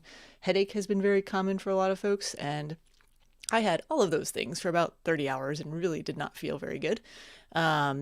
So just to tie that into aviation for a moment as well, that's why the FAA has guidance that if you receive one of these vaccines, you are not to fly for 48 hours afterwards. And I will tell you, I would have had no business being at the controls of an aircraft for those 30 hours that I did not feel very well. So the good news is, it is not anything that lasts for the long term. The longest I've heard of anyone having symptoms afterwards was one of my colleagues said she had symptoms for 56 hours, but for most people it's 24 to 48 at the most. And some people have almost no side effects at all. They don't even notice that any, normal day for them. Other people have very mild things. And for some, it's a little bit more severe. I did manage to make it through work that day, so it wasn't that bad, but it was not pleasant either. So, yeah, so that was kind of interesting, but definitely after working, I was not really feeling up to talking or doing much else at that point. I kind of just wanted to rest. So thank you all for postponing the show till today. And other than that, work has actually been very busy. Lots of things going on and developments. And unfortunately, I can't speak to any specifics of those things at the moment, but it's all good and positive stuff. So no flying recently, but hopefully change that soon as well. I'm a little concerned about the folks that were watching behind Nick's window. Nick is recording this live from some airport somewhere. And there happens to be an RJ that keeps going around in circles, and they're having quite a time of figuring out where to go. I think he's under the control of JFK ground, so that probably accounts for it.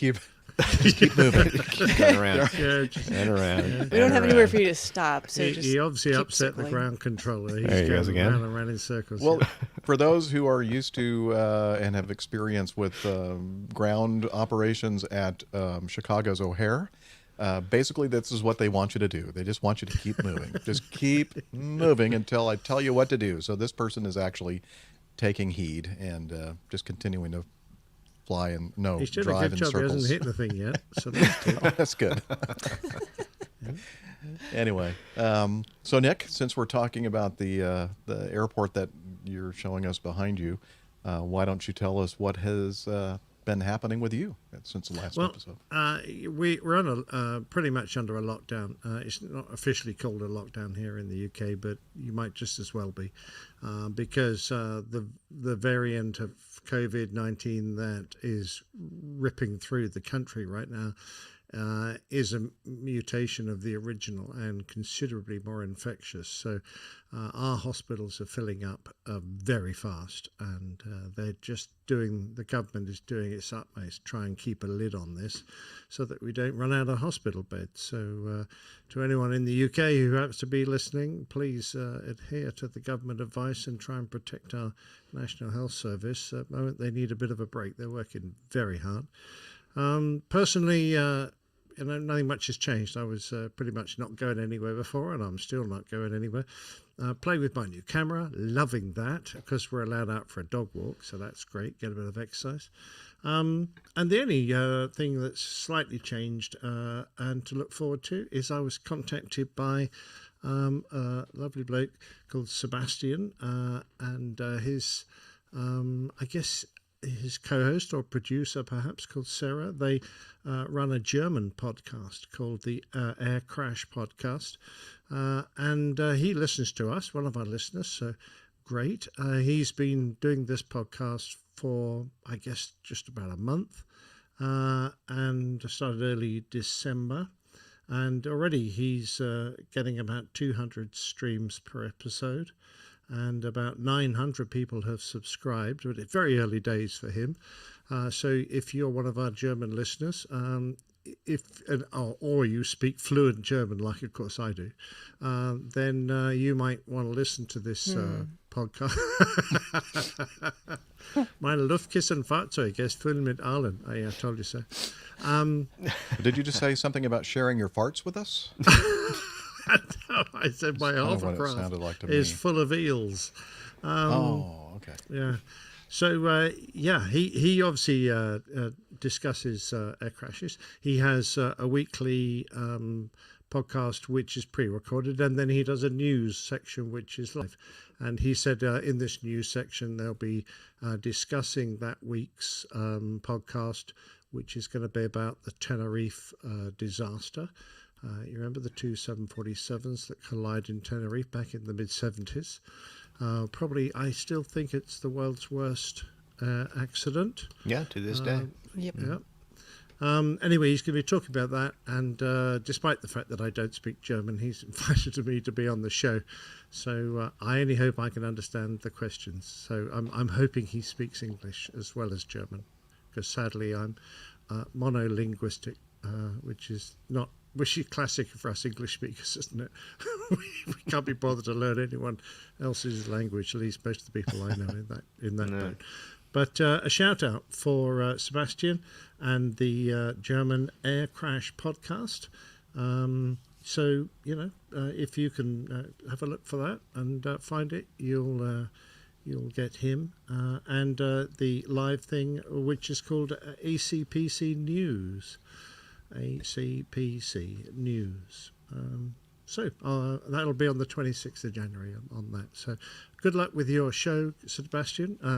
Very glad that you're a listener of ours, and we always try and encourage new podcasters because there he is. new podcasters, because of course the more people out there that take an interest in aviation, the better we'll all be in the industry.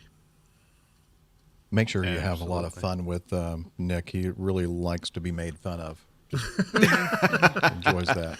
Well, I know that frequently Germans have a state fantastic sense of humor, so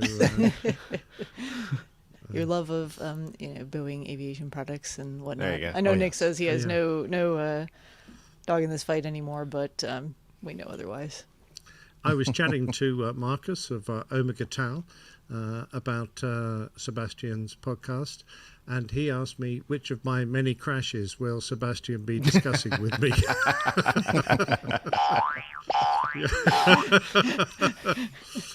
Oh dear. Thank you very much, Sebastian. Great to have you in the chat room. Brilliant. Yeah, definitely. Yes. Look forward to. So that'll be my that'll be hearing a on that. highlight for me in 10 days' time. Sweet. Very good. All right. Rick. Yeah. Last but not least, how you been doing? Been doing good since last podcast. It was Kaya's birthday on the 7th, so we kind of did stuff around the house, nothing too much, and then I left for work the following Saturday.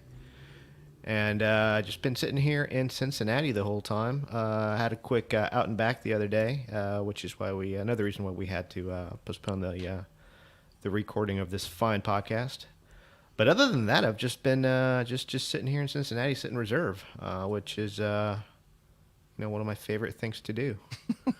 Yes.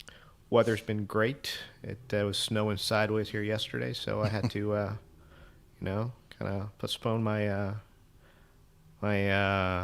I guess going out for a walk and finding something to eat. And but besides that, I've just been sitting here in this hotel, which is a really nice hotel. It's right downtown. This is a new hotel we're staying in.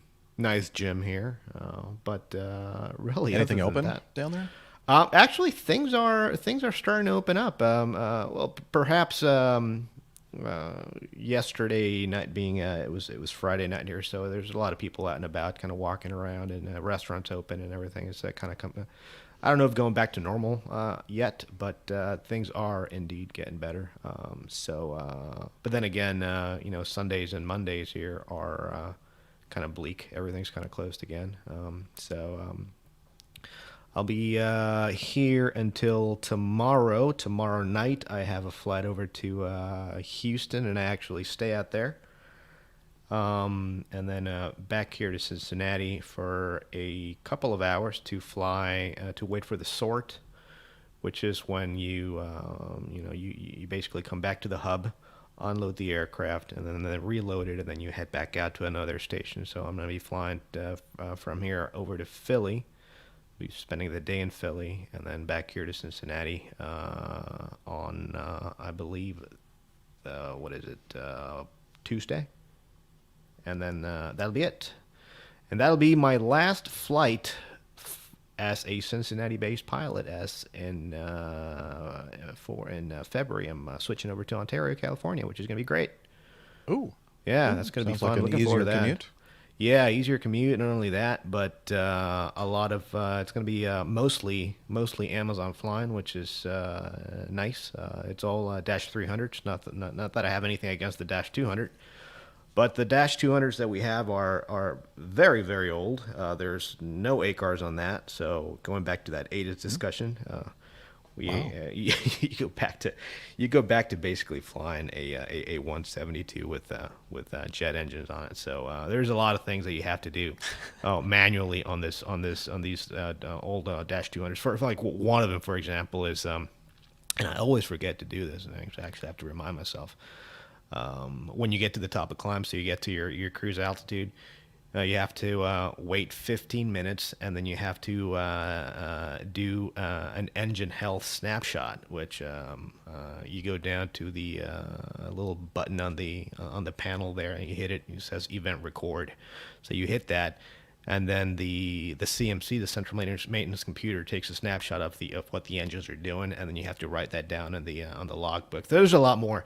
It's a lot more involved, flying these old Dash 200s, and also you don't have access to the digital ATIS, so you kind of have to pre-game things on the ground, which is, and that's why these EFBs come in so handy. So I basically tether my EFB to my phone and then see what the weather route is going to be, what the ATIS at the destination is going to be.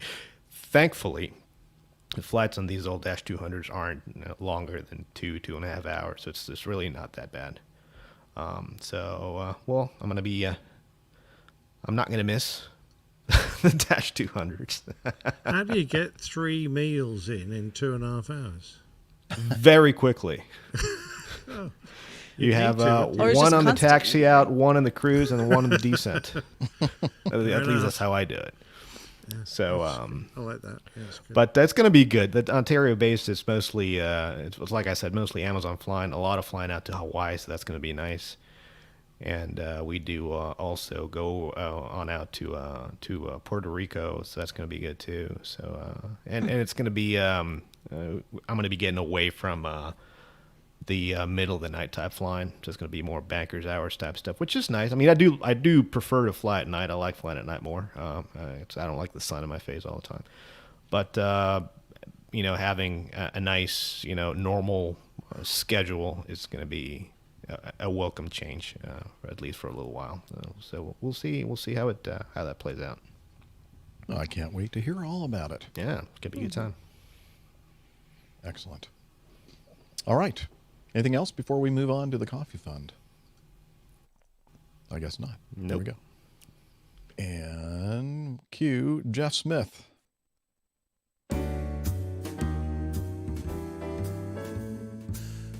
Johnny, how much more coffee? No thanks. I love coffee. I love tea. I love the APG community. Coffee and tea and the Java and me. A cup, a cup, a cup, a cup, a cup. See, Liz, I do get to sing this weekend, although not at my church. Another weekend off for us singers. Anyway, the Coffee Fund. That's Jeff Smith, an awesome musical talent, singing our Java Jive for the APG. And this is where we talk about those fine folks that contribute to our show financially. And since the last episode, using the Coffee Fund Classic method, we have Mazutz Karim again. And thank you, Mazutz. And George Leslie. I believe he's somewhere up in Canada. And we do appreciate that. I think I met George at a meetup in Toronto at some point. Yep, Liz has given me the thumbs up, so that is correct. Okay, the other way to participate in the Coffee Fund is via Patreon. And since the last episode, for sure, we have one new executive producer. His name is Bob Marige. Not sure how to pronounce your last name, Bob. Hopefully I didn't mangle that. But I also have to mention that when I was looking at some stuff earlier today, I noticed that, and he's with us right now in the chat room, Ant is also, Ant Pruitt is a new patron of the show. And I believe I mentioned Michael Rogers last week. But just in case I missed anybody, because the last several weeks things have been kind of a little jumbled up, a little mixed up, especially for me.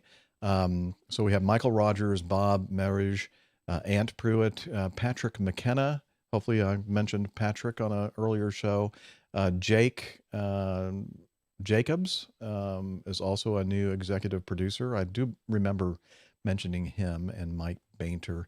So I'm just going to cover the last several that signed up to become patrons of the show, just to make sure. I don't want to miss anybody. So there we go.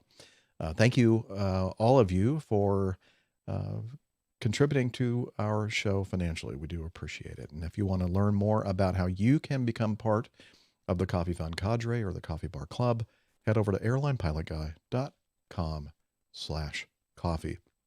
You'll be glad you did, and we will be glad you did too.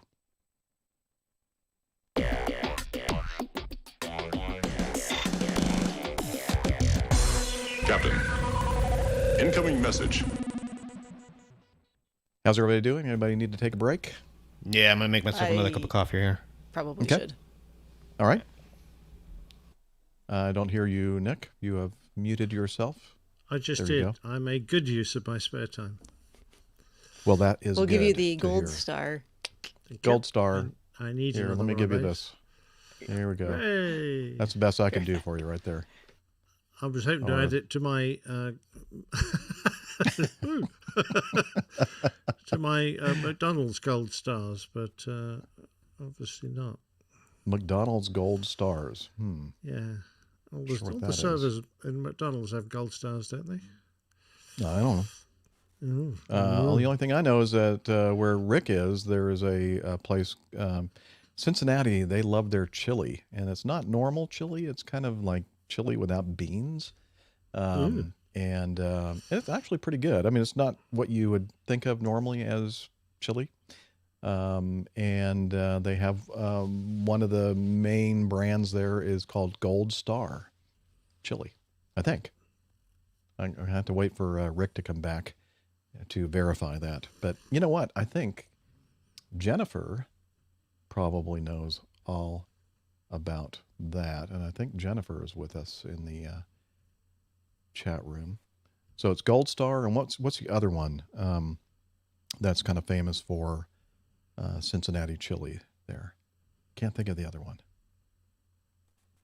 I think it has cinnamon in it. I think you're right, Laura. I think that I don't know if Gold Stars or all the Cincinnati chili purveyors use cinnamon in their mix or not.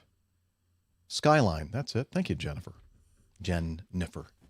I've got Skyline my is the other one. Jennifer background on. Well, you do? Yeah. Is there going to be a stair truck now? Well, that's what I'm coming? hoping. Yeah. I've had just about every other kind of airport vehicle drive by, but So we don't have the seen RJ going around in circles anymore on the Yeah, I ramp. know. the guy got so dizzy, he crashed it into a pole, so he had to stop. You can hardly blame him. No. Not as good as Skyline. Yeah. Gold Star. Yeah, I don't remember which one they used to have. Well, they may still have. It's been a while since I've been to the terminal at Cincinnati, Greater Kentucky, Northern Kentucky International, whatever they call it. One of those, Skyline or Gold Star, is in the terminal. And interesting, they have different ways. I think they call it 1-way, 2-way, 3-way, 4-way, 5-way. And it's just an interesting way to eat chili, I think. What do you know about that, Steph? You know anything about Cincinnati I know it's chili? chilly here today. What? Oh, not No, not temperature, but we were having a discussion about discussion. We're having a discussion. I don't know, but I'm confused. I can only eat chili one way, and that's with my mouth. I'm trying to work out where the other four ways there are. are several different ways, and I really want to get into it. Apparently, yeah, probably not fit for this show. I don't know. I spaghetti. like chili in the big bread bowl, like at a ski resort, preferably in a lodge type place, like where Jeff is currently located. Yes. Some I'm snowfall starving, outside, by a the fire way. in the background. Yeah. Hot Talking about chocolate chili is or a not beer. helping my borborygmus or whatever that. Boborygmi. Boborygmus. Is that the way Yeah. you say that? Yeah, I don't know if you've been able to hear it in the background, but I did notice at some point, I think when we were finished with the news, that or it just like dawned on me that I never did replace the SD card in my recorder, and now he thinks about it. No. But the good thing is, thank goodness that this unit has two SD cards, and one of the SD cards, the one that I'm looking for, I don't know what I did with it, that is not in the machine, is the one that I do all the multi-track recording, and that is very helpful to me because then I can adjust volumes and that kind of thing separately when I do the post-production editing. But the other SD card in there is a backup, and it records all the tracks simultaneously. So I'm hoping that that recording... Oh, but you know what? That's not going to work either, because that means I have Liz's track in that one as well. That's not good. Because there were times where there was like this big echoing thing going on. Oh, no. Which is going to be in the backup recording. Dang it. Well, everybody is recording. Well, that's not going to help either because I don't have an individual track of myself. It's going to be a mess, basically, is what I'm trying to say. It's going to be a mess. The StreamYard. Just get it off of the. Yeah, I can do that YouTube. too. That's always that's always a backup to the backup. Yeah. It works. I've had to do it before. Yeah. Oh well. That's one of the disadvantages of getting a new camera. I've had to buy a new high-speed SD card to go into it, which they're cheap too, aren't they? Incredibly expensive. Yeah. I mean, and the files are so big that I'm going to need some more storage soon. So I'm going to have to buy another 20 terabytes of photo storage. Ugh. That's good. Coffee? Oh, yeah. Too early for beer. It is too early for beer. Do you want some It's almost GWA noon. coffee? It's 20 seconds away from being noon. There we go. See if I can figure out what I did with the card. I feel like I've said that a lot. Just that. You have. Okay. A lot. Yes, you have. A lot more than normal. Yeah, I know. That's it, Ant. The CF Express card. 128 gigs, and I wound the camera up to full blast, full 20 frames a second, and I filled half of it in about an hour's shoot, and I'm going, oh my God. I'm going to have to be very disciplined to mark all the photographs I don't think I'm going to use for removal. Otherwise, my hard drives are just going to choke up with pictures very quickly. I don't know where the darn thing is. That is disappointing. Oh well. Well, we've made it halfway without it, so. Yeah. It's just going to have to. We're just going to forge on. Onwards and upwards, and hopefully I'll be able to find it. Then we'll be back to normal next time around. Oh well. Okay. Steph's usually the one to remind you about these things, you know. I am. She's given up on me a long time ago. She did. I think we've already established I Yeah. had way too much going on this week for me to be of any use today. I'm very sorry about that. You know, you would think. We talk about task saturation a lot. My brain is saturated today. So Oh dear. I'm going to have to, If I much were like you, the I SD would card, I'm start- going to have to delete things, to make I'll room start again. drinking heavily. Oh, is that what I'm supposed to do? What is it? That's What do you the call it when fix. That's the you're fix. when your muscles kind of atrophy if you don't Yeah, if they don't atrophy. move? I think my brain is doing that actually. I will join the club, Jeff. It's like what's wrong with me? Why did I mean I've been how many darn episodes have I done this darn show? Well, And that's how many the problem. episodes is there something that doesn't happen the same way as it? Every single one. I'm consistent. It's always different though. You know? I screw up something different every time. Oh well. If you're watching the video, I do apologize. All right. The shirt is hard in the video, Jeff. What is that? Just the checkers. Thanks for It noticing. Oh, is it kind of It's a little busy. Oh, I'm sorry. That's okay. Looks fine to me. I could always put a Take it off. Take it off. well, I could Hey do now. that. I could do that, but it might be a little chilly in here. I turned off the heat. Look I at see the fire going behind you. Oh, it is actually kind of nice. All right, here we go. You don't see this every episode. Are people paying There you extra go. for this one or something? I'm not sure. I What's... feel like we should have a music Oh my going gosh. in the background. Abort. There we Look at go. that. Who's got Those $1? Muscles. Oh yeah, I don't think there are mussels in there somewhere. Just covered up with the fat. Perfect.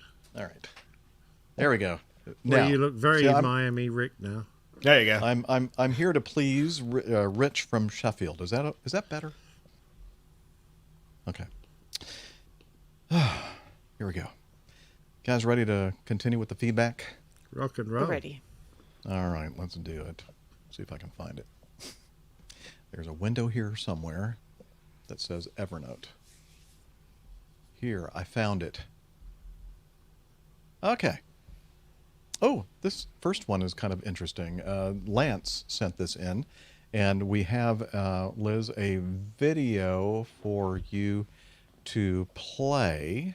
So it's in the video clips. And he said, hope this link works. Curious to your opinion on the video and comment.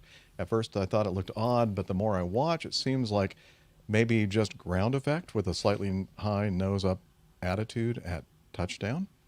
And so here's the clip to which he is referring. And so he's coming in, holding it off, holding it a whole boom. Nice firm touchdown. This is in Amsterdam. It was a 777.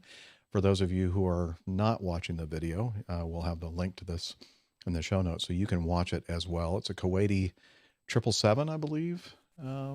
Rick? Yep, it's a 300 ER. Okay, now I do have to mention there was audio that went with this video, and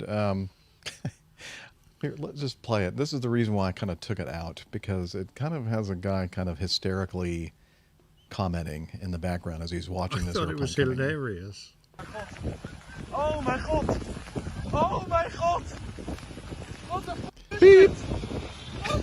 Beep! Heb ik gefilmd? Ja? Wat de Oh, I think I did actually take out the F-bombs. Yes, you did. It's been a while since I've done this. I want some of the stuff that bloke's on. I must be really good. It would... Oh my god! Oh my god! Oh! What the f is dit? Wat de Heb ik gefilmd? Ja? Wat de He sounds just like one of the training captains I used to fly. Yeah, no, I think that was Oh, you've heard that commentary before. Yeah, absolutely. When you're at the controls. Yeah. You're like, shh, it's fine. I'm trying to Nothing see concentrate. here. Shut up. It worked out just fine. See? Great. No problem. So I was talking, Rick and I were talking about this earlier in the week, and I said, it looks to me like he kind of flared a little bit too high and just kind of held it there too long. And then finally, something happened, and the airplane just gave up trying to continue to fly and came down. And Rick, you mentioned there's some kind of a system that may have kicked in here. Yeah. So to go back to what we were talking about, I agree with you. I think that maybe they flew the flare a little high, and then he kind of held it off. And then the problem with that is that as you do that, as you hold the nose off and you try to flare, the problem is that your speed starts to decrease rapidly. And the idea here is to touch down at what's called rev speed. So you fly your entire approach at VREF, whatever your flap setting is, in this case perhaps 30, VREF 30, and you add 5 knots. So you always fly with a 5 knot additive to that. And then during the flare, you're supposed to bleed those 5 knots off and touch down precisely at your reference speed. The issue here is that since apparently he flared a little high and so the speed started to drop, that the problem with touching down below rev speed is that it is very, very possible that you might strike the tail in an effort to keep the nose up and to make a soft touchdown. Now, to counteract this, the 777 through its fly-by-wire system has a very, very interesting way of protecting you from, or not protecting you, but helping you to avoid a tail strike situation. So the way this works is that the system senses your rotation rate, so your flare rate, that the rate at which you bring the nose up, and your sink rate. And so what the system does is it actually restricts the amount of travel that the elevator has, independent of how much pitch input you're putting in up in the cockpit. And so that's what that does. The idea here, as I said, is to protect you from getting a tail strike. So I think that's what came into play here, and that's why the nose only went up so high before the wing just basically stopped flying and the airplane settled down on the ground, which made for quite a spectacular video. It did, but it probably saved quite a bit of money. Oh yeah, can you imagine allowing that thing to hit the tail? Can you imagine? Yeah. It looks to me a little like they realized they were floating and also began to derotate the airplane about that time, Rick, because it floats. As it begins to descend, the nose almost starts dropping there. It started dropping before the main wheels hit on the ground, as if they're derotating the aircraft, trying to put it on the ground. Yeah. I agree with you there, Nick, as well.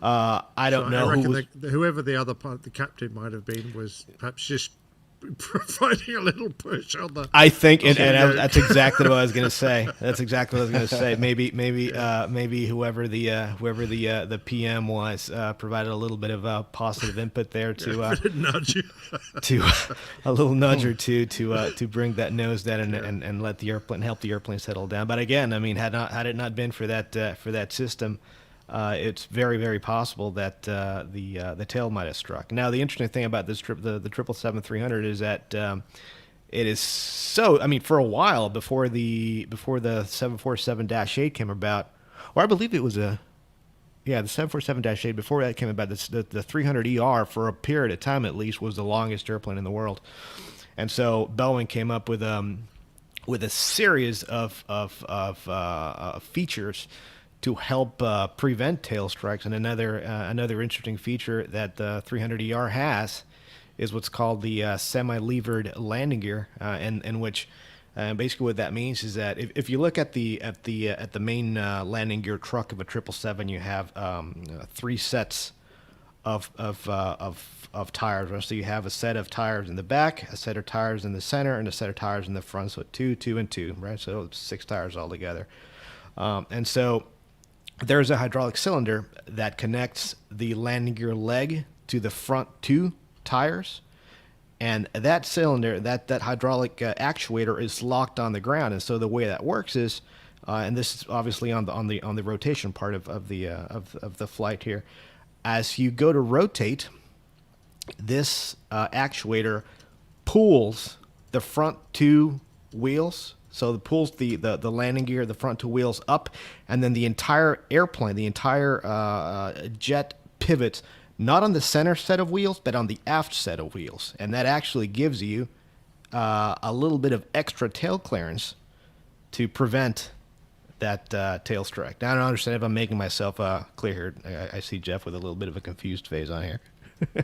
No. I think that's a pretty amazing system. No, it is great. It's the semi-levered gear, and the cool thing about the semi-levered gear is that they figured that on the 777-200 freighter, they installed that system on there as well, and not for tail clearance purposes, but because they realized that by pivoting the entire aircraft on the aft set of wheels, that gives you a slightly higher initial pitch attitude on takeoff, which translates into X more payload that you can carry about, that you can put on the plane. So on the 300, it was an issue of tail clearance. On the 200 freighter, is that translates into money.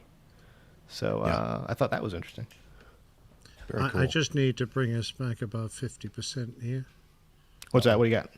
The 777-300 was 74 meters long. The A340-600 was 75.4 meters. There you go. So the 340-600 was longer, but for a period, it's before the 340-600 came about. The 777-300ER was could have been. Yeah. It was until the Dash 8 came about. He did clarify. He said at one point it was the longest, but it didn't stay that way, I guess. Yeah. So quit your bickering, guys. Quit your bickering. Oh, blast. You still there? All right. Well, very good. Lance, hope that answered your question. It was fun, especially. Oh, it turns out that I thought that the audio that I was playing was from somebody actually taking the video on the ground, but it actually was it was a cockpit recording. It was, is that the CVR? Okay. I figured. So that's what I know the name of that training captain as well. Hey, Becky wrote in, and she said, according to CNBC, only one U.S. airline cracked the list of the 10 safest carriers in 2021. No, really? I know. And it wasn't even the good one. Well, depends on your... It wasn't Acme, is what I'm trying to say. Yeah. Speed Tape. It must have been Speed Tape. It was Airlines. Speed Tape Airlines. Yeah, I can't believe that Definitely Speed Tape. I don't know how they. They must have. Paid someone. Rewritten the books. Yeah, well, it makes sense. Cracked. Speed Tape cracked the list. Anyway, Becky Rausch sent a link to this article from CNBC. Now, the thing about this. Okay, let's just talk about the top 10 list: Qantas, Qatar, Air New Zealand, or Qatar. Air New Zealand, Singapore, Emirates, Eva Air, Etihad, Alaska, there's the U.S. carrier, Cathay Pacific, British Airways. But you look at the safety record, it says in 2021. Do they mean 2020? I don't know. Regardless, so they're talking about 2020, 2021. The safety record is amazingly good. I mean, I think they all could be on this list. I'm not sure exactly what they did to determine exactly, their positions on this list. But I went onto the website and took a look around, Jeff, and they do use, for a start, they've got 4 or 5 highly credited aviation journalists assembling this list. So I think there's any doubting the credentials of the people who make the decisions. But one point they do make is that the margin between the top 20, any airline in the top 20, is tiny, absolutely tiny. So, and a lot of incidents that occur that might put one airline above the other are actually nothing really to do with the airline. It could be entirely weather related. It could be all sorts of factors that the airline really has no major control over. So they do emphasize that all the airlines, at least in their top 20, are extremely safe, but eventually they have to pick a list. If they're going to make a list, you've got to put someone at the top, someone at the bottom. And it's actually quite an interesting website, and certainly the people who are part of it and making these decisions. I was just pretty impressed with their credentials. Very, very good. all right. Well, the 11 through 20, the U.S. did a little bit better. Virgin Australia, Virgin Atlantic was number 11. I don't know. It's interesting they grouped them in the same since listing they're there. run in a completely different manner by completely different people. The only thing they've got in common is a V. Yeah. Hawaiian Airlines, Southwest Airlines, Delta Airlines, American Airlines, Scandinavian, Finnair, Lufthansa, KLM, and United. So in the second 10, looks like most of the majors here in the U.S. are on that list. So I will note, though, Liz, that there are no Canadian airlines in this top 20. Just thought I'd mention that. Canada have airlines? Well, they used to. I don't know. After COVID, I'm not sure. I think I they will may have say shut them that all down. A Canadian airline showed up on their other lists. So they were going to release the bad list, the naughty boy list. Safest, best low-cost airlines. So WestJet was on that list, and also safest for COVID. They were on that list. I thought everyone in Canada got around by Snow Dog or something. Don't they? Dog sleds? By sled? Sled. Don't they do that? Yeah. Nah. Mushing. No. Yeah, mush. That's how they get the airplanes airborne. Let's mush along then, shall we? Thank you, Becky, for sending that in. This is a good one. Ryan from Wichita, Kansas, sent us some audio feedback, and it's really interesting feedback, I think. And we're going to go ahead and I think Ryan was the guy. Correct me if I'm wrong, Liz. That I was commenting on how impressed I was with the way he wrote. I think he sent us some written feedback a while back, and I was very impressed with the way he structured his writing. I cannot speak right now, but Ryan can, and so he's going to wow us with his speaking skills right now. So take it away, Ryan. Hello APG crew, this is Ryan from Wichita, Kansas, leaving you some feedback. I'm recording this on January 5th, 2021, as I drive back from a small airport near Wichita, and I will get to the reason here in just a minute. I left my last feedback in about, I think it was in March when I left the last feedback, and I was updating you all on my current situation. That was my first time leaving feedback. I've been listening to the show for about 2.5 years now. And in that feedback back in March, I mentioned that I had begun my flight training and put it on hold due to the pandemic. Well, I resumed that flight training in May, around the beginning of May, continued through, or actually about middle of May, and then I continued through June and July. On July 26th, I got my private pilot's license, and the other major obstacle that I've been battling is a restriction on my medical. I've got a first-class medical with a restriction for no night flying, or flying by color signal control, which is basically light guns, and that restriction is because of my color vision deficiency. The Ishihara plates is the name of the standard test that most pilots get at their medical. I failed that plates test, so I had to pursue other options to remove that restriction from my medical, because my goal is to become a commercial pilot. I mentioned in the last feedback that I'm a high school senior. Or actually, I guess I was a junior at that point. I'm a senior in high school now, and with the goal of becoming a commercial pilot, and obviously someone with a restriction for no night flying is not going to have a very good chance of becoming a commercial pilot. So I've been pursuing my options. I went and visited a doctor near Chicago, Dr. Bruce Chin. Maybe some other people on the show are familiar with him, who specializes in complex medical certification issues. He explained the whole process to me, and I applied to get approval to take the test back in September. It's a 3-part test to remove this restriction, and the first two parts are called the OCVT, that's Operational Color Vision Test, and that consists of a sectional chart test as well as a light gun test. The third part, which I just took today, is the medical flight test, and that third part, the flight test, is required if you're going to get a second or first-class medical, which is something I obviously will need to become a commercial pilot, so I'm going ahead and getting that medical now. So like I said, I applied for approval back in August or September. After about 4 weeks, I got a letter in the mail from the FAA office in Oklahoma City, the medical office in Oklahoma City, that I was approved to take the test, all 3 portions, and I then scheduled that, and I ended up taking the first 2 parts, which is under the umbrella of the OCVT. Again, it's the charts, the sectional charts, and the light gun. I took that in early December, and I'll just briefly kind of summarize what each one was like in case anyone else is listening with the same problem as me. The sectional chart test took about 5 to 10 minutes, and I was just quizzed on various colors, terrain, colors, background colors that represent different levels of terrain, as well as different airports, VORs, NDBs, the different blue and magenta spots on the sectional chart, as well as some gray spots, cities that are in yellow, as well, and other features on the sectional.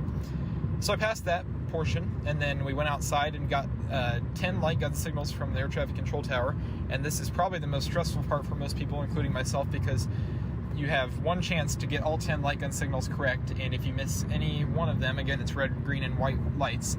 If you miss any one of those signals, then your restriction is almost certain to be permanent, and you will not be able to get it removed in any manner at any time in the future, because you're required to get all 10 correct, and they typically do not accept a retest, or allow a retest.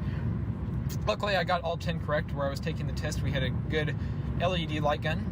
What I found in practicing for the test is that some towers have very, very old light guns. One of the other towers in town had a light gun that they believed was from the 1960s, and it was faded and not very strong. So we took it at a different airport, which had a brand new LED light gun, only about 6-month-old light gun, and it very vivid green and red and white, and very easy to make the distinction. No problem there. Passed that portion of the test. With those two things done, the flight portion was a little bit more difficult to plan for because we had to schedule it for a good weather day when one of the people from the FSTO, the Flight Standards District Office, was available to administer the test. It needs to be someone who's familiar with going up in the aircraft. So I got that scheduled and it, right before Christmas, and then it was delayed, and then I was actually getting concerned because there was some talks of the government entering a government shutdown because there was a kind of an impasse in Congress. But luckily that did not happen because that would have delayed my test even longer. And but they passed the funding bill, and I took the test, the flight portion, today, January 5th. As I just finished the test about 20 minutes ago, and I'm recording this now in the afternoon. And I went up for it was about a 20-minute flight, and with a person from the Flight Standards District Office, a very nice gentleman who asked me about some different colors. We went over to the nearby Air Force Base, and they gave us permission to fly to transition their Class Delta, and we looked from above at all of their approach light systems. They were able to turn on all their approach lights at full intensity. I identified some of the different colors, such as the white sequence flashers up to the runway, the white runway edge lights, there's a couple of red lights right in front of the threshold, and then there's a green runway threshold light, or row of runway threshold lights that are green there. Identified all those. Then we flew back out of that area, and we identified some colors on the ground, particularly some areas that might serve as good and bad emergency landing spots.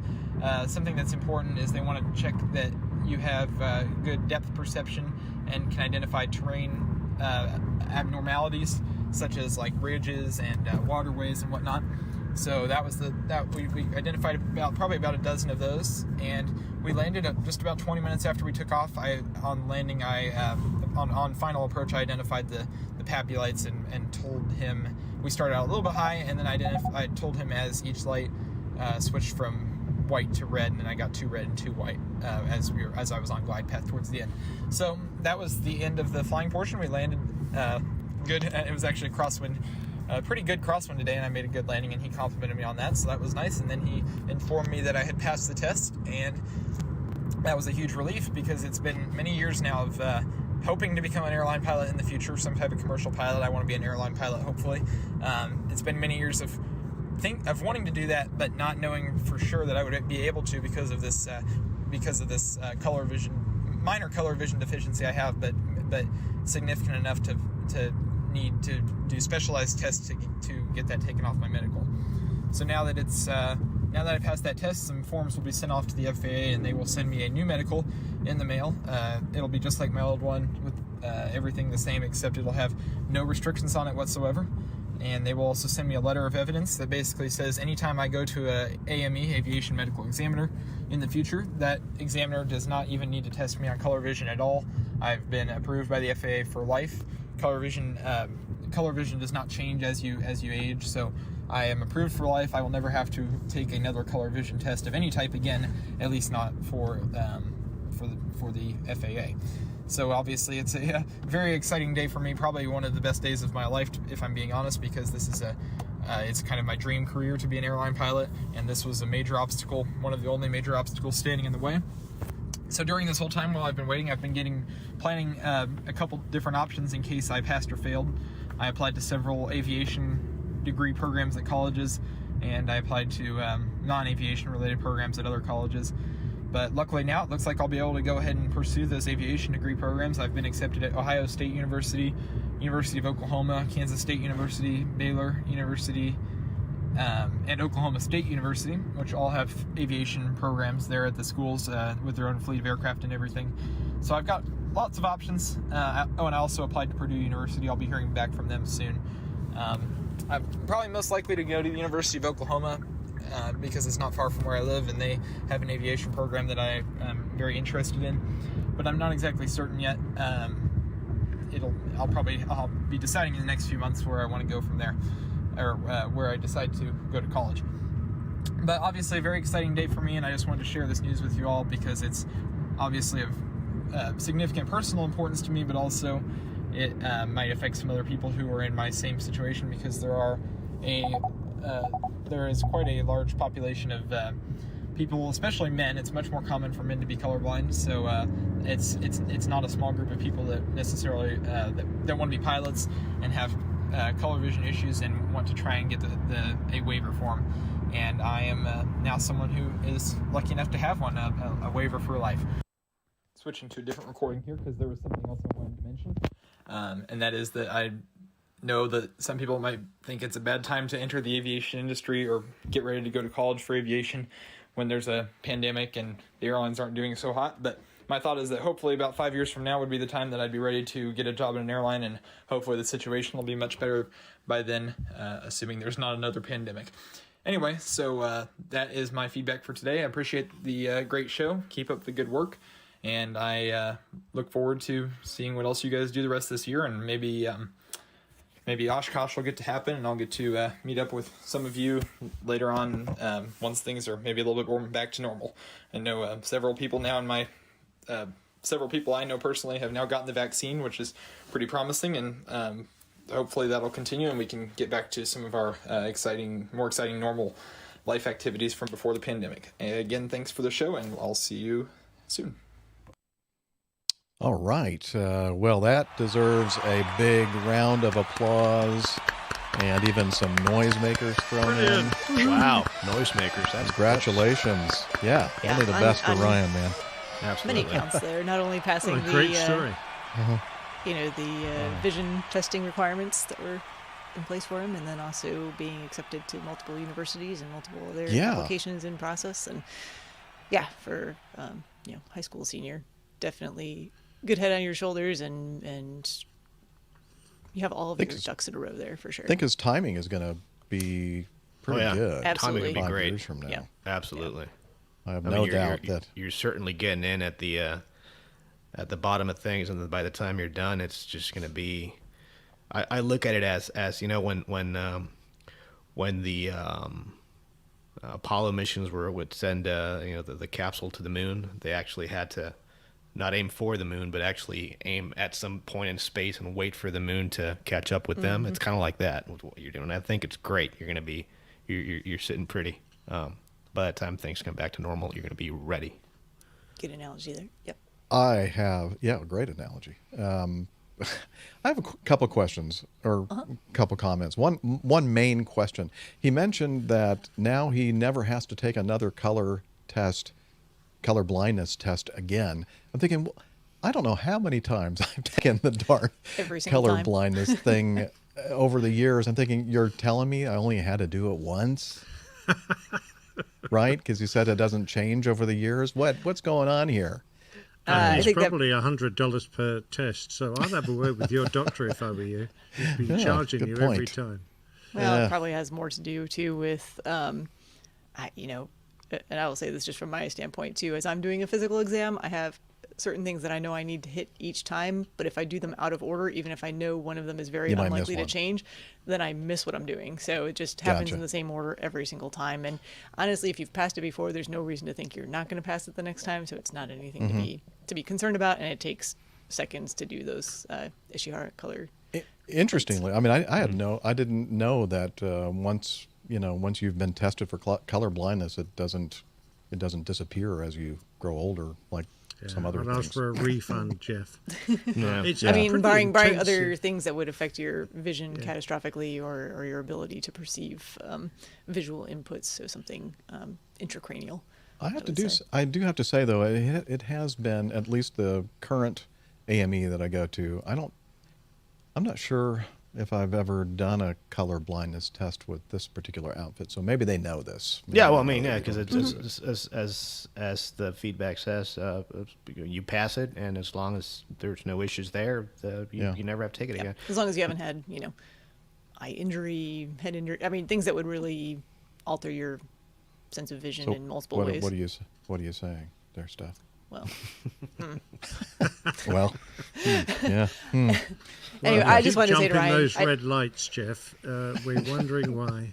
Just wanted to say to Ryan, thanks for sending that feedback in, because certainly we've had that question many times before from people who are aspiring pilots who know they have a color vision deficiency, and that's a scary thing to have to deal with when you know that that's the career path you want to take, but there's a lot of uncertainty as to whether it's even going to be possible if you can't pass the required testing. So it's nice to hear from you exactly what all of those tests entail in some detail. Yeah. It's all written down on the FAA's website. It's easy to find, but it's nice to hear it from the actual, hey, I showed up, here's what they had us do, here's how many times we had to look at the light gun signals, here's what they pointed out on the sectional, here's what we did on the flight portion, here's what they were looking for. That's interesting with the, because you think about it it's not so much just how our eyes and brains interpret color around us, but it's also the ability to perceive differences in colors that might appear similar to us. And that can have some to do with your depth perception and other things along those lines. So that's really what they're, from a functional standpoint, they want to see those things. And also, this points out the importance of finding a doctor like Dr. Bruce Chen. By the way, I'll have information from his website in the show notes in case you're one of those out there that may have the same kind of an issue or another difficult issue that you have to work through to get medically qualified. It was interesting that he said that he went to an airport that had one of the new LED guns or light guns and not one of those old ones that I'm not even sure. Well, I'm thinking I would have a hard time maybe interpreting those sometimes. And I'm thinking, like, if that's what not if you'd very taken bright a test? Or... What if, he'd taken a test at one of those old installations, a light gun from the 60s. It may have been a different outcome. And so that's so important to find the right scenario and the right doctor to kind of help guide you through these things. I bet he knew, no, you need to go to this airport here. This is the one set that yourself has the up new... for success wherever possible. Yeah, exactly. Yeah. Good stuff. Exactly right. And do your research on your medical providers. Congratulations, Ryan. I'm sure that we'll be hearing more from you in the future. And as we have all said, thank you for the in-depth description of all these tests and that sort of thing. This is good information for people out there that are having these same kind of issues. All right. Well, you know what time it is. It's the best part of the show. It's time for this week's Plane Tales. Take it away, old pilot.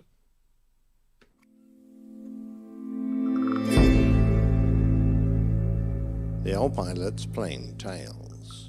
Weather the weather.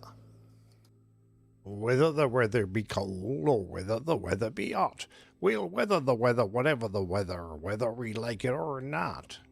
Red sky at night, sailor's delight. Red sky in the morning, sailor's warning. Clear moon, a frost soon. Mackerel skies and mare's tails make tall ships carry low sails. Ring around the moon means rain real soon.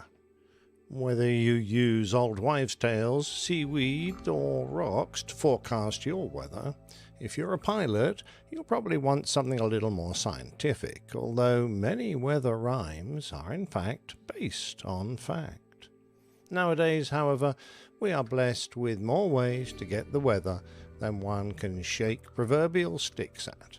And certainly in the world of aviation, it's all pretty accurate, even if it's presented in a fairly archaic code. Of course, even that is pretty advanced when compared with the early days. Having said that, Wilbur and Orville Wright made good use of weather records available to them from the government weather observers to choose Kitty Hawk as the location for their experimentation with gliders and eventually their successful first flights. Before we get to that, though, let's look a little further back into the history of weather forecasting.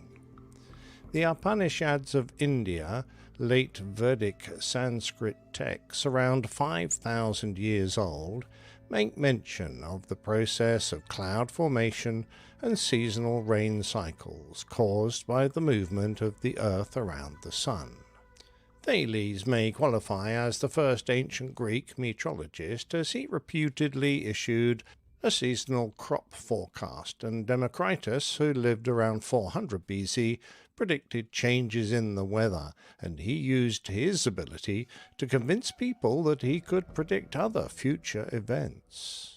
Although Hippocrates' work included discussions on the weather, and his treatise, Air, Waters and Places, it was Aristotle actually called one of his works metrology.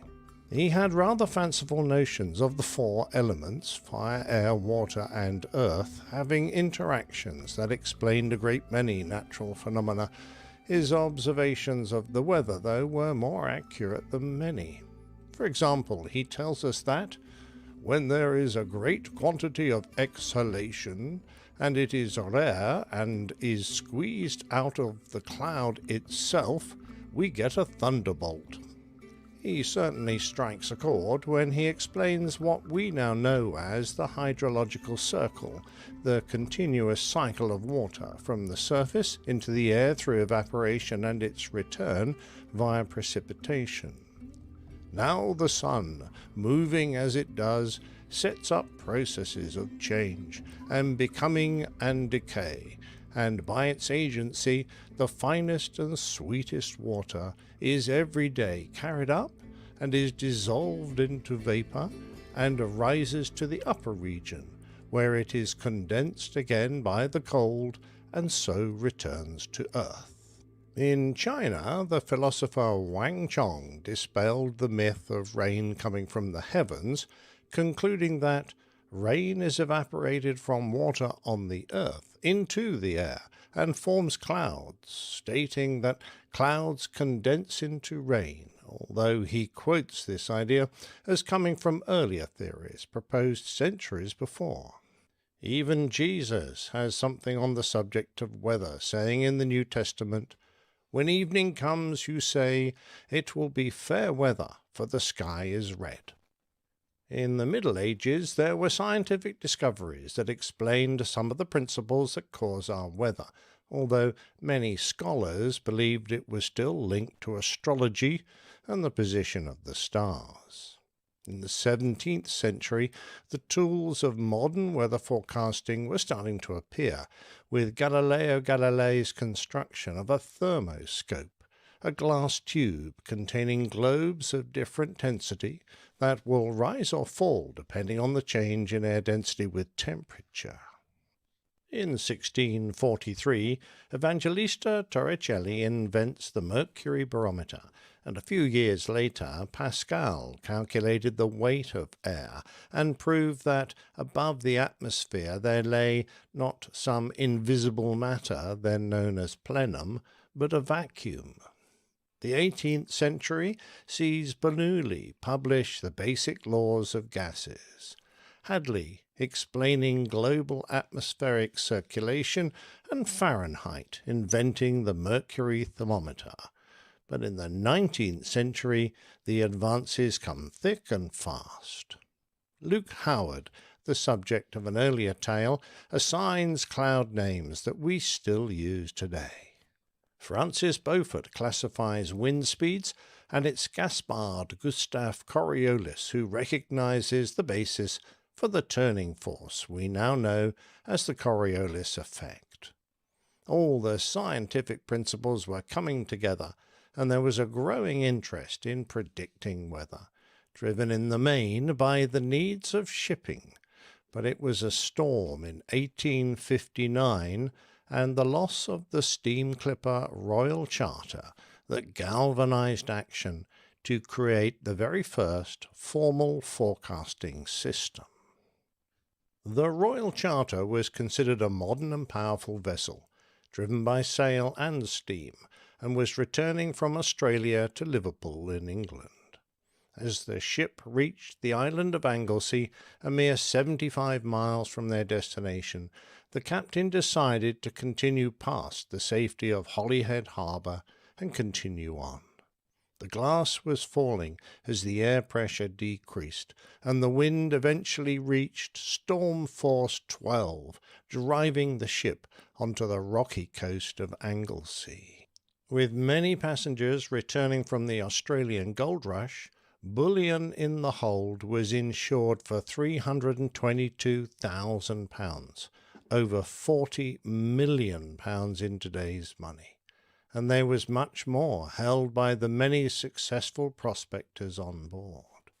Apart from the enormous loss of wealth, there was a tragic loss of life, with only 40 being saved from the complement of nearly 500 passengers and crew. In the face of this calamity, a new department within the British Board of Trade was formed with Vice Admiral Robert Fitzroy at its head, the forerunner of the Met Office. Fitzroy established a chain of observation stations around the country, linked by the newfangled telegraph system, passing daily weather reports back to him. Independently, the same concept was starting in the United States, with reports being sent to the Smithsonian Institute, but the U.S. Weather Bureau wouldn't be formed for a decade. Ships' captains were tasked with the collection of data on the weather from instruments loaned to them for the purpose, and they passed it on. With this data, Fitzroy began to develop weather charts that would allow him to make predictions, which he called forecasting the weather, the first time the term was coined. Before long, the daily forecasts were being published in the Times newspapers, giving the public their first taste of what the weather might be for the day. The very first stated, the temperature in London was to be 62 degrees, clear with a southwesterly wind. Although it would be a few years into the future, in 1911 the Met Office began issuing marine weather forecasts, which included gale and storm warnings via radio transmission for areas around Great Britain. Occasionally 7 later, except in South Fitzroy. Showers, thundery in east, good, occasionally poor in east. Lundy, Fastnet, north or northwest. The service has now been running for over 153 years and includes 31 sea areas around the British Isles with quaint names well known to the British, such as Dogger, Fisher, German Bight, Trafalgar and Fitzroy, named after the man who began it all. As the emphasis moved from the sea into the air, the advances in air travel were exceeding the capability of forecasting to predict, and it wasn't until 1918 that the U.S. Weather Bureau began issuing bulletins and forecasts for domestic military flights and the new airmail routes. Recognizing the important connection between weather forecasting and aviation, on May the 20th, 1926, Congress passed the Air Commerce Act. This act included legislation directing the Weather Bureau to furnish weather reports, forecasts, and warnings to promote the safety and efficiency of air navigation in the United States. Back then, most of the effort was to find out what was happening, not what would be happening. The weather observations were mainly taken from the ground, and there was no real way to gather accurate information from the sky above other than tracking a balloon or listening to reports from pilots after they landed. Over the years, technology would evolve, and weather would be collected from regular Met aircraft flights, an improvement from earlier kite observations, in addition to radio sondes, battery-powered instruments attached to a balloon that transmitted readings back to the ground via radio. In Britain, the efforts put into weather forecasting was intense, as it was considered a vital part of the war effort in the 40s. The Met Office had already become part of the War Office following the First World War, and it then came under the umbrella of the Air Ministry, with Met offices located at all RAF airfields. Probably the most important job of forecasting during the war was for the invasion of Normandy, the landings that would eventually bring about the defeat of Nazi Germany. In spite of meticulous planning for all other aspects of the invasion, the one thing that General Eisenhower couldn't control was the weather. For advice on this, he looked to a team of meteorologists led by Group Captain J.M. Stagg from the Met Office. Conditions in early June were extremely unsettled, and the forecasters on both sides of the channel needed all the information they could get in order to predict when the invasion might occur. Stagg and his team relied on synoptic charts to give them what they needed. A little-known byproduct of the work done at Bletchley Park to crack the German Enigma code was that the D-Day forecasters had access not only to observations from Allied observers and reconnaissance flights, but also to all the German meteorology observations as well. Stagg and his team identified both the bad weather, which resulted in the postponement of the invasion on the 5th, and then correctly identified the weather window, which enabled it to go ahead on the 6th. Probably the only day during the month of June on which the operations could have been launched, President Truman said later. Post-war, and the new radar technology was proving to be very useful in local area forecasting, particularly for detecting precipitation. In the US, the first radars to be used were 25 surplus aircraft sets, which were modified for meteorology use, and following the development of pressurized jet aircraft, the importance of forecasting upper-level winds became obvious. Jet streams were first detected by the Japanese meteorologist Wasaburo Oshii, but his work was largely ignored since he chose to publish his findings in Esperanto.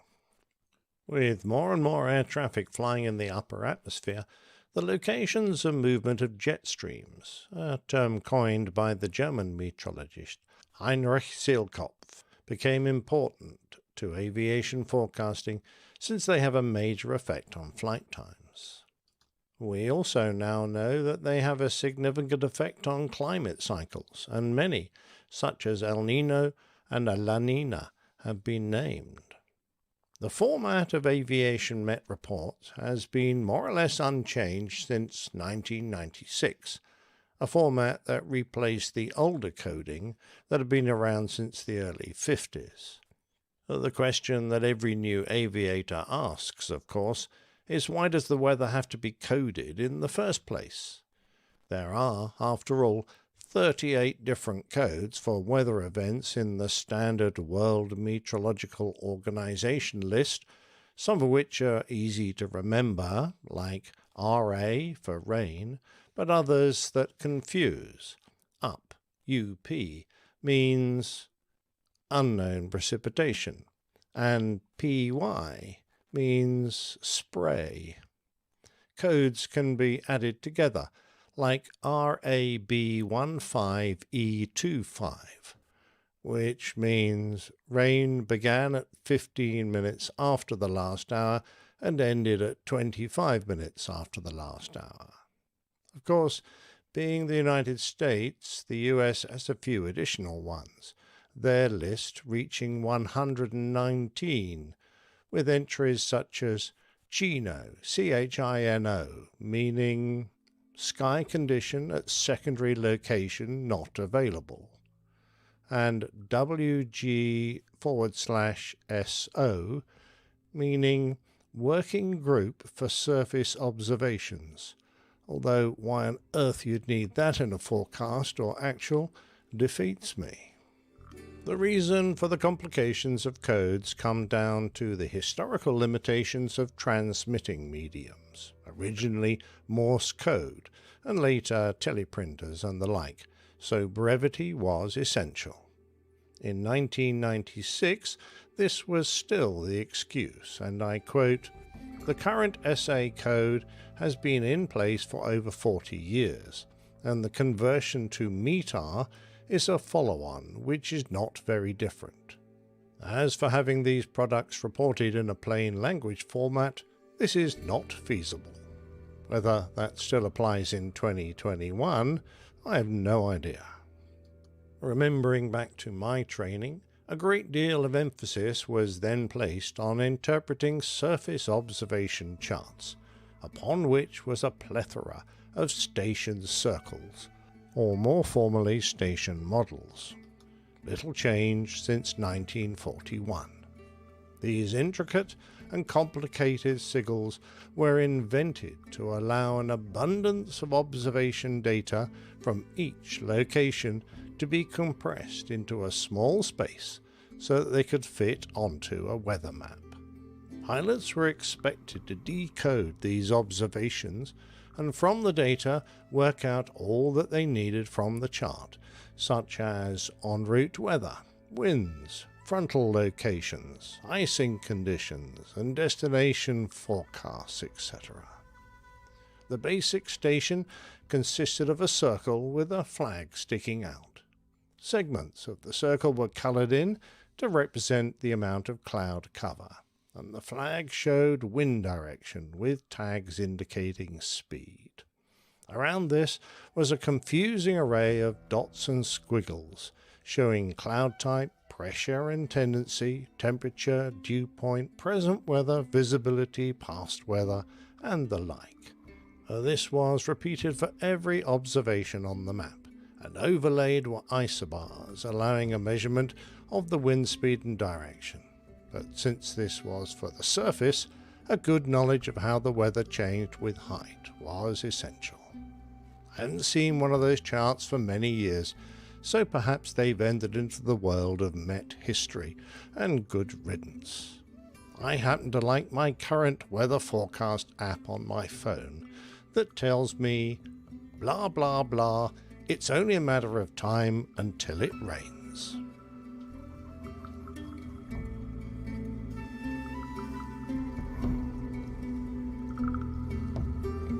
Blah, blah, blah. I'm glad you didn't quote, what's that app that's on... That's exactly what I was going to say. WT forecast. That's I was exactly thinking where of the it same came thing. from. Blah, blah, blah, might rain soon. Sounds about right. Exactly. Except fill in the blank. It's not blah, blah, blah. It can be. You can adjust your level of, of colorfulness as long as we're talking about color. Yes. Yeah. What the forecast? I could recommend that to anyone with a sense of humour. Exactly right. Yeah, who had to learn the station circle? Was I the only one? No, I think we all did at some point, and that's why I always go back to that old saying that says that you will never know more about aviation as to the point where you first get started. Like when I was a private pilot, man, I knew it all, absolutely everything from FARs to weather to aviation law to performance. It just because it's all fresh in your head there, and it's all new information. But as your career progresses, you start shedding the things that you don't use every day. And so now at the point where flying for the airlines now, a lot of this stuff is just done for you, Load shedding. So you don't. It's not like you don't need to know it. It does come handy, but it's in some cases it's information overload. I fear. Just the simpler, it is the very better, important that especially any pilot, but especially professional pilots really need to be amateur meteorologists. Oh, absolutely. Live in this world. It can make your life so much safer. Yeah. Yep. Yeah. Absolutely. And even in the new EFBs, when you select, there's certain options that you can display on the map there, ForeFlight as well. Even though I don't use ForeFlight, and it all harkens back to this old information, and I guess the presentation of it just hasn't changed because it's so effective. So yeah, you do need to know it. You do need to know it, absolutely. I'm not saying no. But I certainly miss the days when I used to be able to walk into the Met office on our base and actually speak to the Met man and go, well, look, I've got a mission at 3 o'clock this afternoon. Weather's looking a bit dodgy. Can you talk me through what the conditions are likely to be? And he would just explain to you exactly what was going on face to face. Which is something you can't really get out of all the modern aids we have. Yeah, was that something that you did in your military days? Is that what you were talking about? Yeah, that's right. Every Air Force base had a Med office with a couple of guys who just took observations, and then actually a Med officer who was a proper forecaster. And if you needed to, you could just tackle him. In fact, every morning he would come along to the big station briefing that everyone attended with a whole bunch of overhead projector slides. Remember those? Yep. And give a presentation on the day's weather with cross-sectional charts and the whole 9 yards. So I think it was, yeah. That's a good question from Rich. Not really.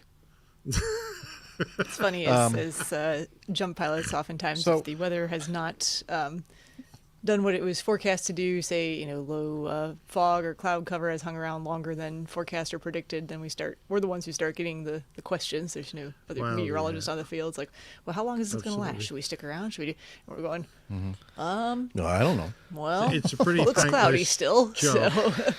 I do remember we had a briefing when I was a student pilot, and the guy was there giving the briefing, saying that his slides, that we were going to have a clear day, it was going to be fine and lovely, and the rain that he'd encountered walking to the briefing room had washed half the writing off his slides. So we're going, sorry, you said it's going to be a clear day, and it's howling with rain outside. Huh? Are you sure? Yeah. I remember the importance of going to the weather briefing area of base operations, especially when I was a T-37 instructor pilot, because anytime we went on cross countries on that airplane, or in that airplane, if two words were mentioned, one right after the other, and those two words are embedded thunderstorms. Oh yeah. We weren't going that way, because that airplane didn't have a radar nor a storm scope or anything else. So you definitely don't want to be flying around in embedded thunderstorms in an airplane that doesn't have radar. So anyway, I didn't know much better before that. I flew the C-141 Starlifter, which had a pretty good radar. And once you have it, you never want to fly anything without it. So. Oh yeah. So I'd love to know from any new pilots currently going through their training, do you still need to learn the station circle? I honestly don't remember. So if I did, that was one of the first pieces of information that my brain let go of. You got dumped, yeah. Yeah, I remember learning about him. and I remember being tested on him. I think there might have been test questions on it, but I don't don't know how much effort I actually. There's a station down the road. It's a Circle K. Is that what you're talking about? The Circle? Yes, that's the one. Yeah, I need to refresh my soda. Okay. Run on down to the Circle K. Excellent. That's not what you're talking about. Okay. All right. Well, excellent plane tale as always. Thank you, Nick, for all the hard work you put into those. Oh, thank you. All right. Well, let's see. Kind of not getting a lot accomplished here today, but that's okay. You know what happens? We always move the feedback to the next show. So, and that makes Liz happy, actually. The more feedback, the better. Let's pick up where we left off. Robert sent in this. He said, APG crew, you will enjoy this interview based on your reaction to Captain Nick's fabulous plane tales. And of course, he's referring to the plane tale that you did on Yeager, Chuck Yeager, the legend. And I have just a little excerpt from this video. Hopefully we won't get in trouble for playing it. And we'll have a link to the full interview. And it's definitely worth watching. I really enjoyed watching it myself. So here's a little teaser. The X1 was fun to fly. That's the way we looked at it, because it's very interesting. See, you're doing research flying. You're doing things and solving problems that no one else has ever been able to solve. So it's interesting to see all these things come along, running out of elevator. I was new, all the engineers said, Jesus, what's going on, and then flying with the flying tail, that was something new. And it turned out pretty good, really. And actually, you really don't think about the outcome of any kind of a flight, whether it's combat or any other kinds of flights, because you really have no control over it. And that's the way I looked at the X1. You don't worry about the outcome, obviously. You concentrate on what you're doing to do the best job you can to stay out of a serious situation. And that's the way the X1 was. When we got it above Mach 1 without it flying apart, you can laughingly say now, well, I was disappointed because it didn't blow up. But that's not true. You're a little bit surprised that things didn't fly apart, because it's what the way you've been sort of thinking. But when it didn't, you're relieved. Yeah, very relieved. Anyway, so that's Isn't just that a great? little. I love listening to his voice as well. Mm-hmm. I mean, so droll and such a man. Very good. Oh yeah. Good West it's Virginia interesting accent. actually. The very next plane tale, we're looking at an airplane, the Hustler, which they started designing it only 2 years after Jaeger broke the sound barrier. What, the B-58? Yeah. And I'm going, wow, that they learned so much in that incredibly short period. Enough to build a Mach 2 bomber that was really, absolutely pushed the edges of the envelope. Was groundbreaking design. Yeah, the crew ejection system on that thing is just amazing. Absolutely. Looking forward to that. I only just found out that you could close that clamshell device and still fly the airplane because the stick was inside it. So if you got a bullet hole or you lost the windshield or something, the pilot could bang his clamshell shut and carry on flying. I go, what? Yeah. Amazing stuff. Unbelievable. Had a great display on that in the U.S. Air Force Museum in Dayton. I've got some of my pictures from that. We'll be seeing those next week. Excellent. Okay. Well, look forward to that. And thank you, Mac.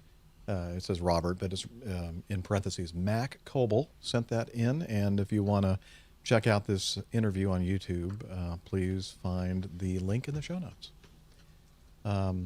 Stefan writes in, and I need to share the photo that he sent that went with his feedback here. Actually, if I do that, here, I'm going to just share the whole darn thing because that way I can read it at the same time. Jeff, hope your symptoms turn out to be not COVID, and if it is COVID, my best wishes, and hope you get through it quickly and without infecting anyone else. Thank you very much, Stefan. I did, and I don't believe I infected anybody else. He says, Dana, always good to hear your updates. He's referring to the update on his 737 OE. Glad the 737 is working out for you. I still owe you that ride in the TB-20. As it turns out, the plane... That's the Socata Trinidad. The Trinidad, okay. Yeah. Socata, French made, right? Correct. Okay.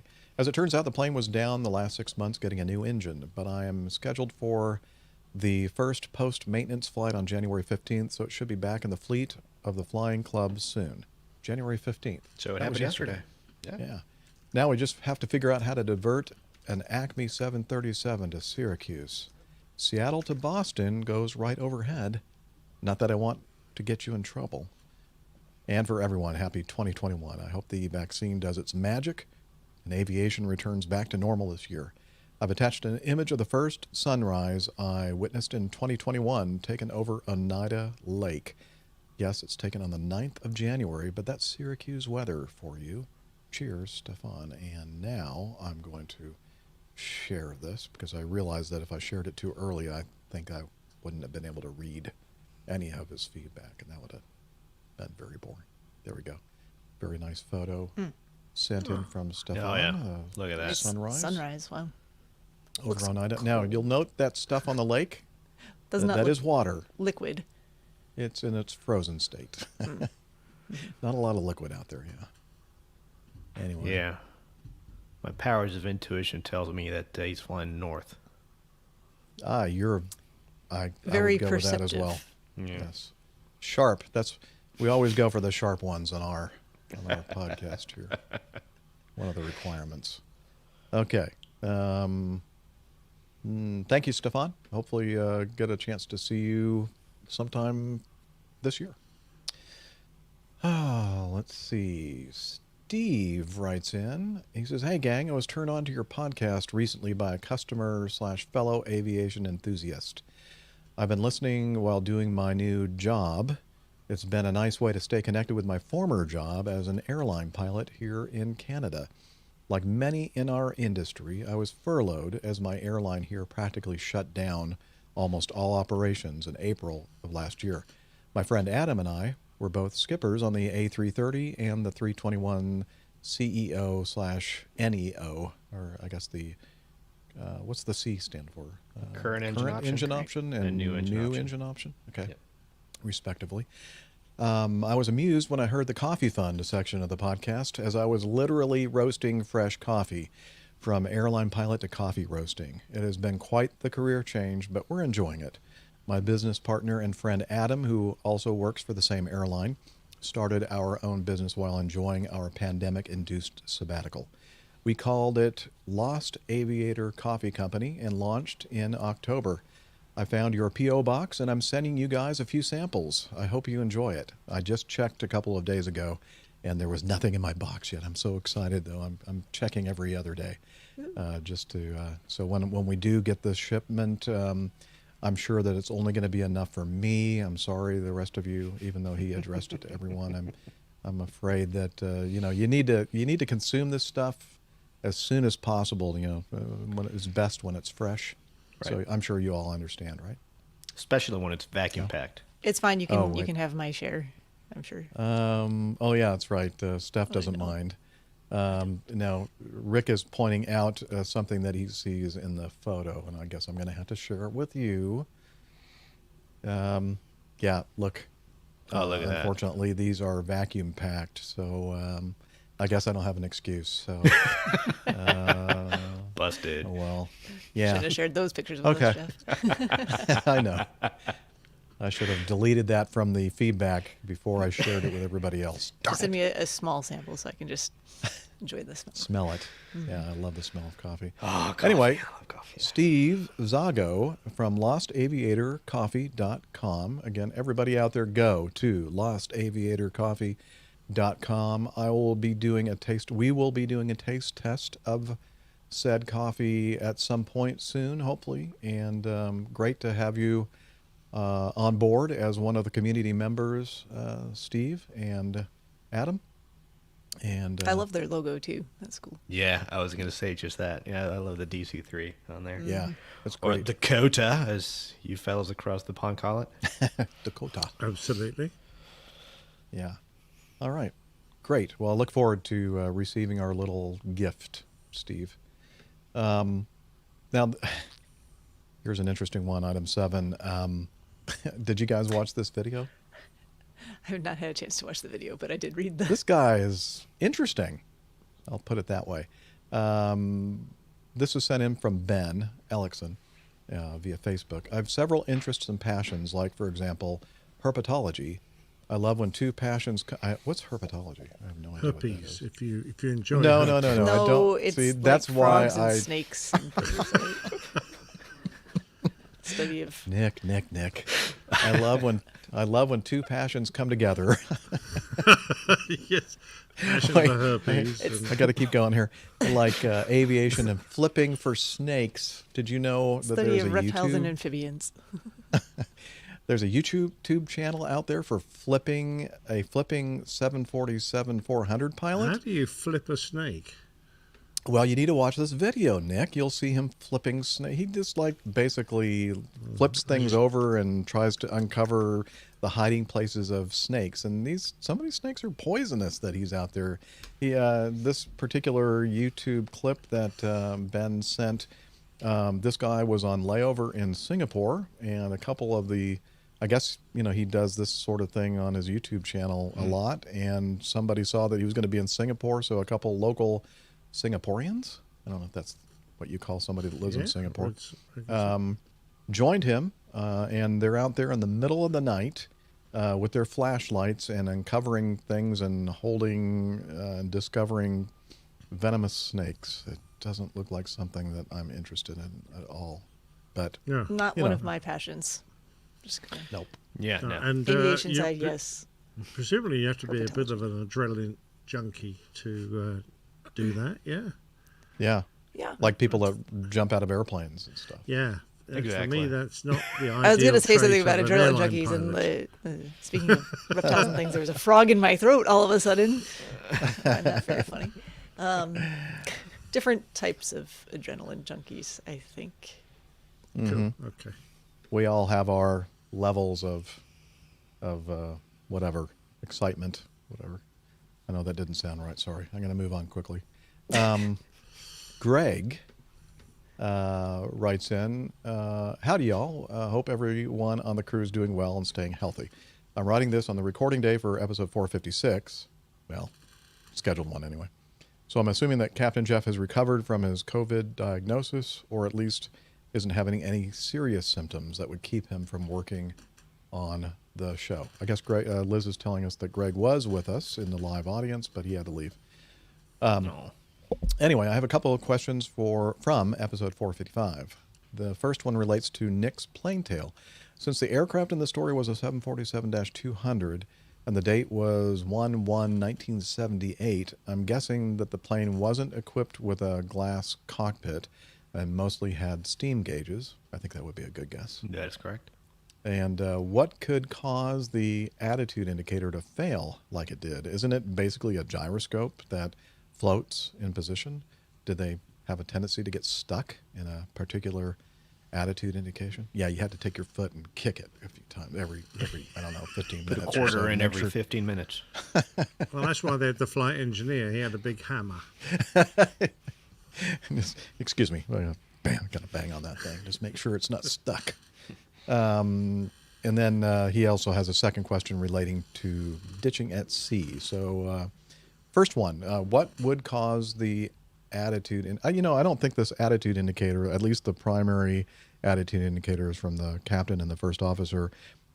Even though it's an old, ancient airplane from 1978, I believe that the gyro itself is probably not internal to the instrument like some standby attitude indicators have built in. The gyro is actually built into the instrument itself. But I would imagine that there's some kind of a platform attitude heading reference system platform, or even inertial reference system platform that is located at some point or somewhere in the airplane, not right there next to the attitude indicator. Am I right about that?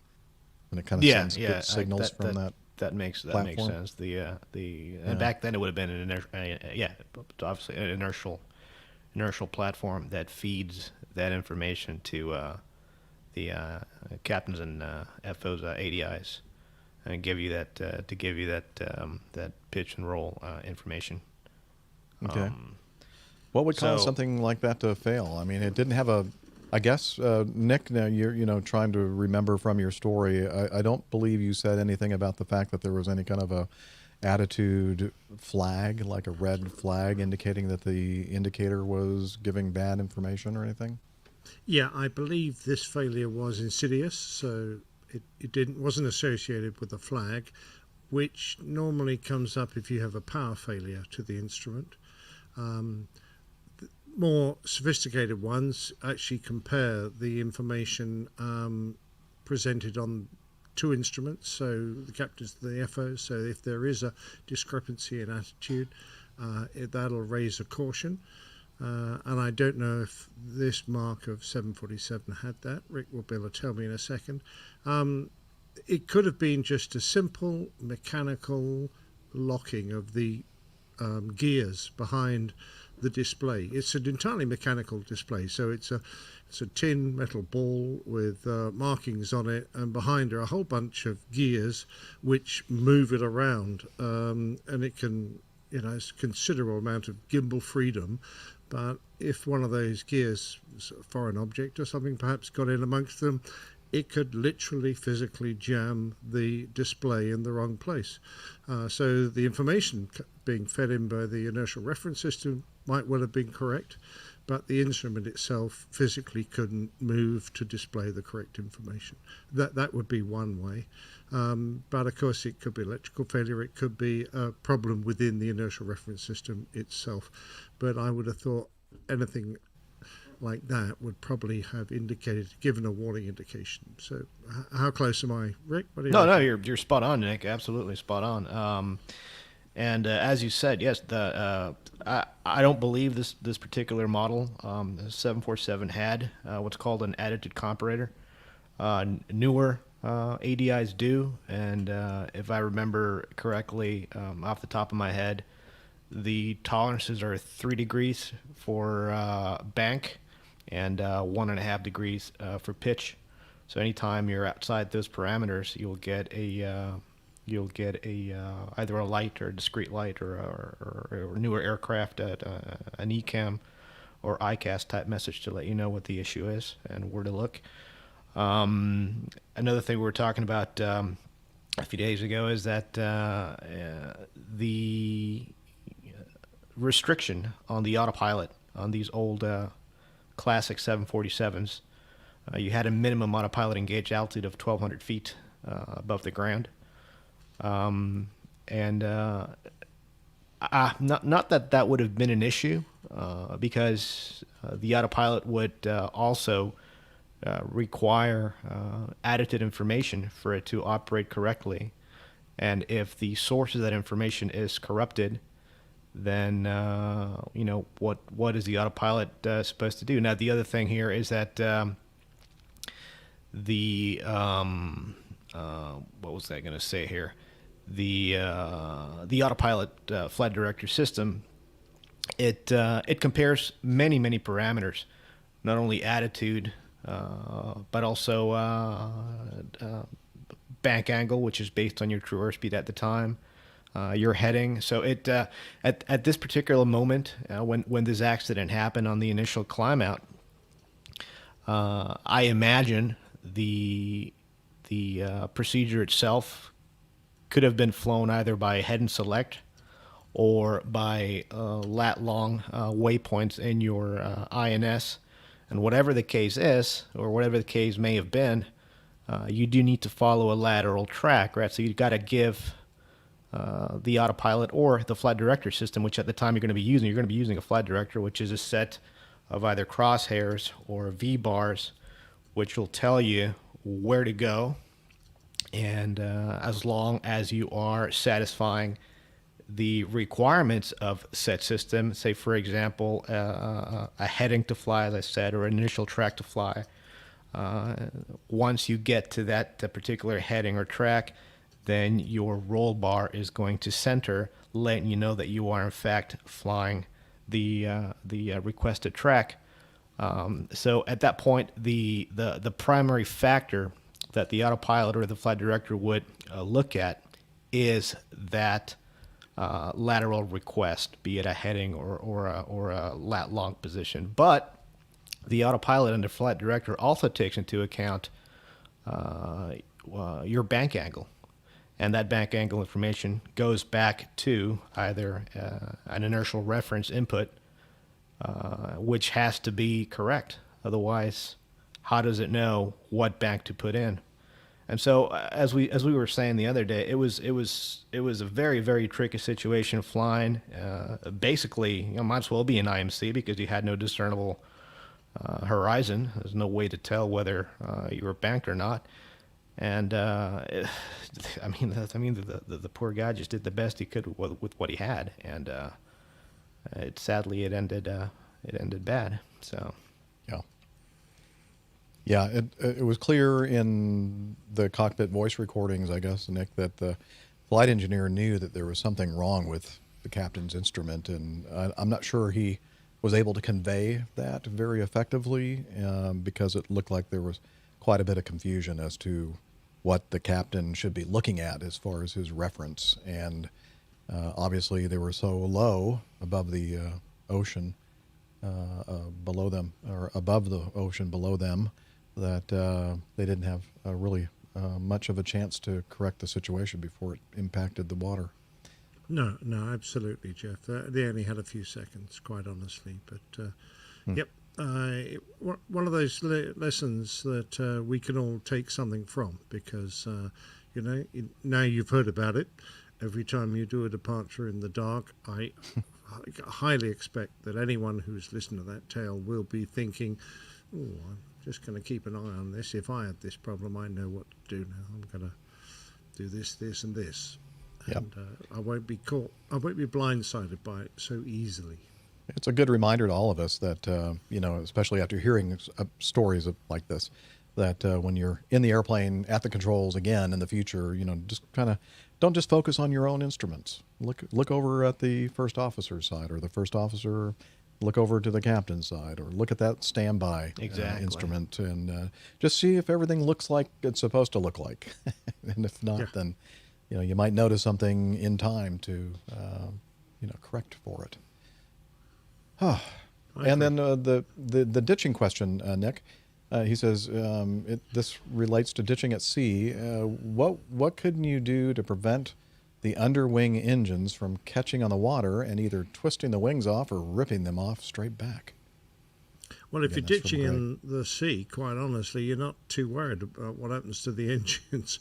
But out of interest, a lot of airliners with underslung engines are designed so that if they're still producing power and they receive an impact, like as you would get from hitting the water in a ditching situation, the rear restraining bolts fracture first, allowing the engine to cartwheel, flip over the wing, stopping you then from being dragged into the water. Of course, if you're a ditching situation, it's unlikely they're going to be running, in which case they're going to be ripped off. Those restraining bolts are designed to be breakable, which is fine because there's not a lot that, if you take the mass of a big aeroplane, there's not a lot that an engine pylon will do to drag the whole airplane under. And so long as the fuselage in the main stays intact, then you're going to be able to float around for long enough to get your passengers off, and that really is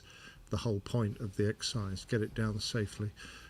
So you don't really worry too much about it. You don't put the gear down or anything stupid like that, but you do just land in a normal situation, normal attitude, and hopefully at a fairly normal speed, because what you don't want to do, particularly a long aeroplane like an A340, is to get the speed so low that you've got the nose way up in the air, because that way when your tail hits, the aircraft will flop forward and you'll break the fuselage in two.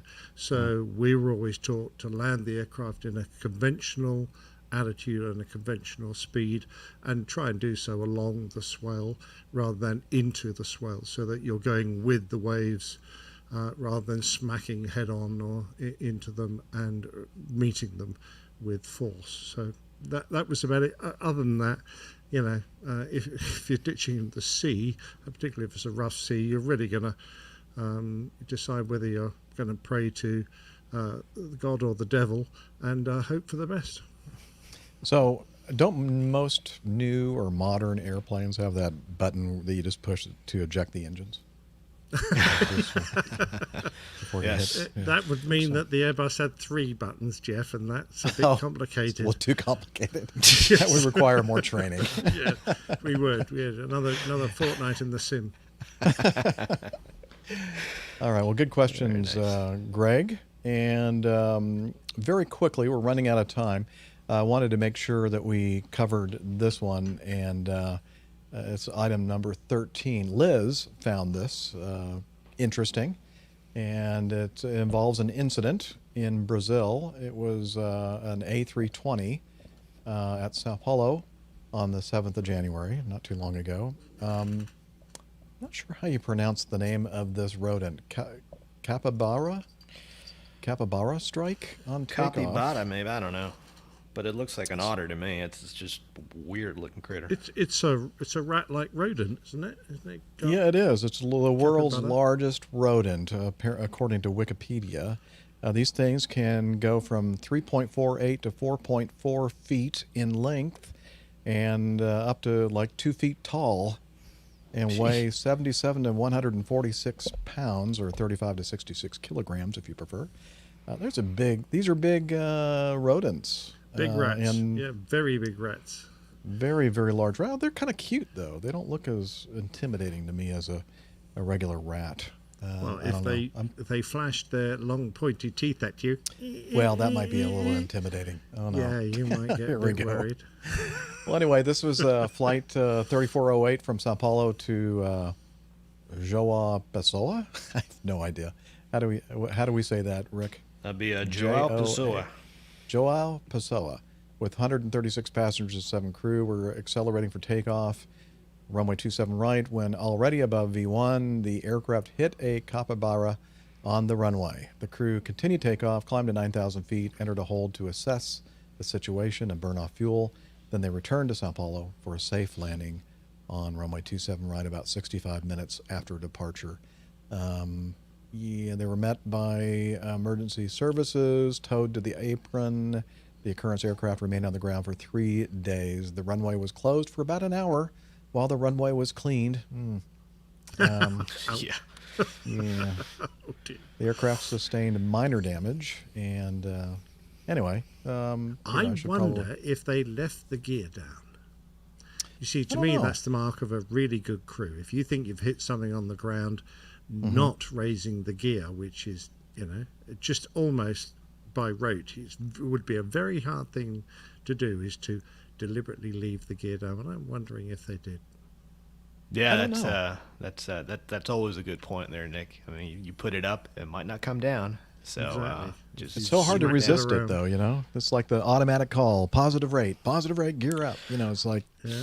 Remember that incident in Madrid? I think it was last year or maybe 2 years ago. It was a 76. I believe it was Air Canada. They had an engine issue. Yeah, and they didn't put the they gear didn't up. put the gear up at all. They left the gear down the entire time, which is that's great what they because if you're looking at coming back and landing anyway, it helps you burn fuel a little quicker as well. I mean, the extra drag. True. So. Yeah, if you think you hit something, no matter how big your airplane is, if you've got retractable gear and you think you hit something, leave the gear down because if you put it up, it might not come down. So it might not. Might be a capybara hanging on exactly. it. Do they eat these? I'm just curious. Does anybody eat rodents? I don't see why not. Did the fire crew have a barbecue that night? They may have. There's a picture on the screen if you're watching the video, and it looks like a mama capybara and her youngins. Sweet little baby capybaras. Oh, that's so cute. Yeah, tasty. Those mean pilots hitting that do airplane. look cute. Yeah. I don't know. Well, I kind of eat thought guinea they. pigs, don't they? Or am I thinking of a different country? What now? No, They I don't eat know. guinea pigs, That's- don't they? Oh, that's in South America. They're called cuis down there. Yeah, guinea pigs. Okay. And they do eat those down there. When I lived in Ecuador, it was very, very just normal to just go down and they serve them at restaurants and all of it. I just never could bring myself around to trying one of those, and so I didn't. Even I'm fried on a stick. Exactly. Yeah. And I'm pretty adventurous when it comes to trying new things, but I just What is that? no, I couldn't do it. I had this overlay ready to go when we were talking about the attitude indicator and what could possibly happen with it jamming up, and I forgot that I had this overlay. That I'm going to show Greg. That's actually behind the panel. That's what's running the attitude indicator. Yeah, right that's there. what runs the gyro. I had to, so I had to step away for a work phone call real quick there, but I was going to say, I think that's what runs it in the, the ones that are in your Cessna 172 or whatnot. And actually, the day of my private pilot check ride, that hamster quit running, and the attitude you have to indicator remember quit, to and- feed it stuff. Yeah, you have I to know. make sure that I there's. know it was on the checklist, and Yeah. it was, my job that morning. But yeah, All right. fortunately, that happened in the morning, and the check ride was in the afternoon. We were able to get Now, it if you swapped get out. low suction and the gyro slows down, don't you normally crash down to the right? I'm trying to remember whether it was down on the right or down on the left. You guys that fly suction-driven instruments will know. You talking about where the hamster is located? Yeah. No, the errors of a slow rotating gyro in a suction-driven instrument will mean that the pilot crashes to the right, or it goes low and they go to the right or left. Oh, okay, thanks. I'm stopping. You could eat crickets too. You can. Actually, That is true. That I have Quite tried. tasty, dipped in Yeah. chocolate. Absolutely. Yes. Okay. Well, with that, I think it's time to put you out of your misery, dear listeners. Particularly it's if you're the end of about our to start show. eating your next meal.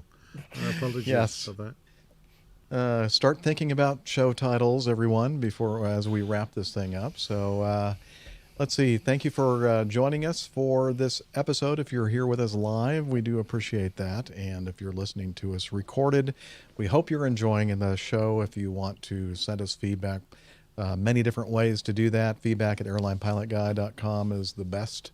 And we can also, you can learn more about us by heading over to the website, airlinepilotguy.com. Lots of good stuff there. And we're also on the social medias, the social meds. We are indeed. If you would like to join us on social media, head over to Twitter perhaps. We are at APG Crew. You can find our individual Twitter information pinned to the top of the page there. You can also find us on Facebook, facebook.com/airlinepilotguy. And every once in a while, I post stuff to our Instagram page where we are also APG Crew.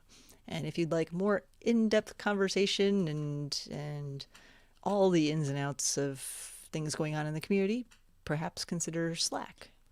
Yeah, the best way to put it is if you're a slacker, you need to check out Slack. And Hillel. What if you're a is the, slacker? I'm a very slacker. Hey, Hillel. Hillel, it's time for Slack. Tell us about Slack. Jeff, this is my private time. Okay. Well, could you tell us about it anyway? APG listeners, please join us on our Slack team. Slack is a communication, coordination, and sharing platform that works on your mobile, laptop, or browser. On Slack, we share news and ideas. We suggest episode and plain tales topics. We plan events and meetups. To get into the Slack team, please email me at slack@airlinepilotguy.com. That's SLACK, Sierra Lima Alpha Charlie Kilo @airlinepilotguy.com. Or send me a tweet with your preferred email address to @Hillel, and I'll send you an invitation. That's Hillel, spelled Hotel India 11 Echo 1, and see you in Slack.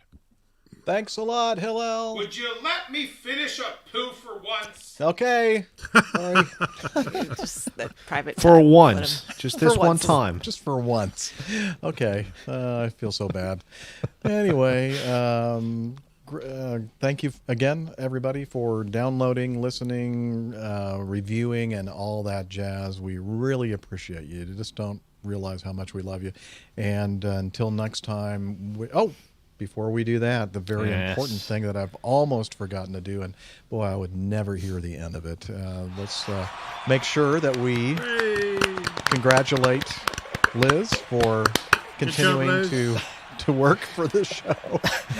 Yeah, she does so much work behind the scenes. We do appreciate her so much. She just, in fact, it deserves a noisemaker or two. There, yay! Wow, thank you, Liz, for everything you do behind the scenes. Much appreciated. Jeff had a surplus of noisemakers today. I did. I just didn't know what to do with them all. Put to good use. Well, it's just been New Year and he couldn't get through them all. Yeah, true. With that, look forward to being here with you again next week. And until then, wishing you clear skies, unlimited visibility, and tailwinds. Take care and God bless. Cheers, y'all. We'll see you next time. Be careful out there. Bye, everybody.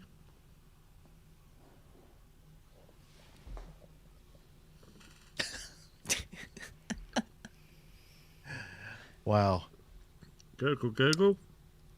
I hope that this is not a complete train wreck when it comes to trying to pull out some kind of an audio podcast from this. Yeah, I know. It's all my fault. I'm still looking for the SD card. I don't know what I did with it. Really have no idea. It's usually sticking in the laptop on the side, in the little slot. But it's not there. I don't know where it is. Huh. Anyway, let's see. I have a nice koozie. Thank you for mentioning it, Laura. And, I'm not going to say anything else. Yep. Laura. Talking about a softball right there. That is a softball. But we're gonna avoid taking a swing at that one. For now. Until we're off air. Exactly. Then bets are off. Any more show title suggestions? Got a few from Mike. I've written. Yeah, those have to wait till we're done with the broadcast too. Yeah, you're probably right. High haul boxes. Did you really? Where do you just alternatively say that? stick it, Jeff? What does he mean? Your SD card, but that could be taken so many ways. Oh, I'm sorry. Yeah, I was trying to get an alliteration for big rats, Micah. Runway rodents, very good. There you go. Runway rodents. I was going to mention about them looking like the ROUSs from Princess Bride a little bit. Yeah. Anyone else see that resemblance? Yeah. Well, I'm not that familiar with Princess Bride. What? Was she a member of the royal family? A long time ago. I'm sure there was a Princess Bride at some point. Yeah. Which one are we referring to? The one from the movie. Oh, there were plenty of movies made about. What Yeah, are you supping today? It's Green King, Rich. I don't think that the koozie thing is going to work for a title because that was just something that Nick held up in on the there video. was no. I need an emotional correlation support at this time of the day. That's for sure. Yeah, thinking I do too. Is it after? Yes, it's afternoon. I know it's time about to that drink. time. I was thinking that. Fridge has been replenished. Not that one though. I need to put more beers in there. Uh-oh. On the to-do list for today. An my emergency. housework task. Yeah. Uh-oh. Tasks. So, Rick, are you on active reserve right now? Active reserve till 1 in the a.m., but I don't think much is going to happen. And then tomorrow. Have a beer then, mate. Yeah, go ahead. What's a chance? Yeah. I'll stick to water and coffee because watch, I have to sit there and then and that's when you get the phone call. Exactly. Yeah. I And mean, then, when they call you up, go, did I mention I'm sick? You start, I don't get very many phone calls while on call, but I've already had one this morning, so it could happen. Oh yeah, absolutely. So yeah. And of course, it always happens in the middle of a show. You know, that's when I won't have another call for the next 48 hours, just right in the middle of the show. Yeah, that's just the way it works. Yeah. Yep. Snake flipping. Mm-hmm. Snake flipping and runway rodents. I don't know. Excuse me. So we talked about snakes. We talked about those runs. We didn't talk about any other animal, did we? No. We should have. Herpetology. Herpes, Herpetology. yes. We did mention herpes. Nick Anderson, expert on herpesology. Show title. Just kidding. Just your new business card. You know, I've had herpes. Herpes zoster. Mm-hmm. And tell I don't everybody think what you can that say is. You've had it, because once you've got it, you've got it. Shingles. It is Ding, shingles, ding, ding, ding, ding. by the way, which is interesting. You know, you see that on my medical form, herpes zoster. Interesting. How'd you get that? Chicken pox. College. Chicken pox. Chicken pox. Chicken pox is the answer. Exactly. Oh, man. Herpes is a many splendored thing. Show title. And no one will ever listen again. Yeah, that's true. Yes. Yeah, cross that one off the Snake list. Flipping rodent tipping. Actually, that's quite good. Snake flipping rodent tipping. Oh, yeah. I do like that one. But I have to have something that I can realistically make into a picture. So, really? Laura, very good point. Herpes simplex, simplex. which is cold sores. Yes. What did you call it? A many splendored. What? Herpes is a many splendored thing. Oh, thing? Okay. Herpes? No, I don't know. Anyway. Many splendored things. Lots of good ideas, though. I'm sure we can get something out of that. Yeah. It's a good start. We were having a discussion about Cincinnati five-way chili when you weren't here, Rick. I don't know. Which do you like any of the Cincinnati chili at all? Like Skyline or absolutely. Gold Star? What's your favorite? Gold Star. I like Gold Star. Gold Star? Yeah. Do they both? Somebody was asking. Do they both use cinnamon in their recipes? I don't know what's in it, but it's just so good. It is good, but it's not what you would think of when you think of, I'm going to go get me a bowl of chili, right? Especially if you're in Arizona. People there would probably look at you like, what is this that you're serving me? This does not look like, this is not chili. Yeah. But it's good, especially with the spaghetti. That's interesting. Well, I'm very hungry now. Me too. Okay. I hear barking. Yeah, that would be my dogs. Okay. I'm hearing all kinds of things I normally hear. I think something was just delivered to the front door. Ah, I didn't get a okay. notification. Oh, Maybe my cinnamon neighbors makes are- the roadkill taste better. Show title.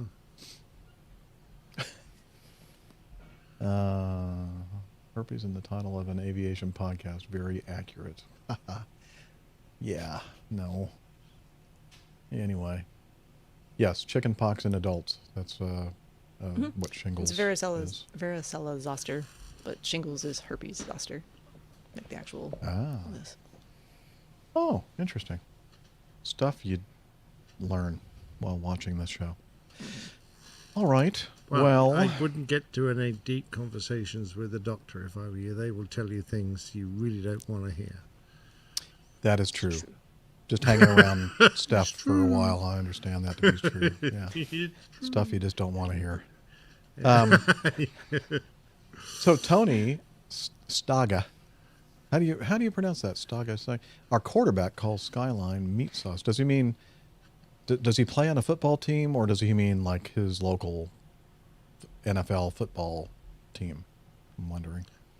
Skyline meat sauce. Yeah, that's Skyline? yeah. It's not Because really there's Skyline chili too, which I've seen.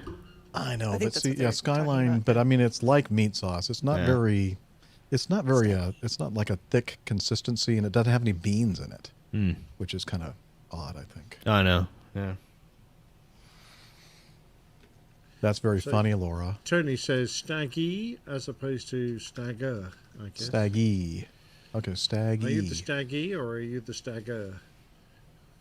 I think Tony Staggy is a running back in the National Football League, and he's referring to his good friend and leader of the team, the quarterback for that team.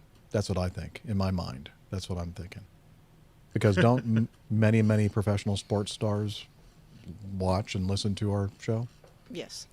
Yeah, Very. All of them. Yeah, because All of they're all interested because they own private jets. Exactly. Chili, spaghetti, cheese, onions, and beans. Yeah. It's good, actually. I know it sounds really weird, but I mean, five-way is... No, that sounds delicious, actually. That's making me want to have that, which I cannot get here in Atlanta. Could you make your own version? Guess I could. Yeah. You can probably find something that Hormel chili probably is I wonder if kind it's of any good with similar. ground venison. That's the Ground venison. You still got a Spaghetti lot of cheese. that there in the I still fridge? have some, yeah. Freezer. Is ground venison you've picked up from the ground? In a way. Yeah. Not far off from the truth. It's ground. Yeah. Venison. ground venison.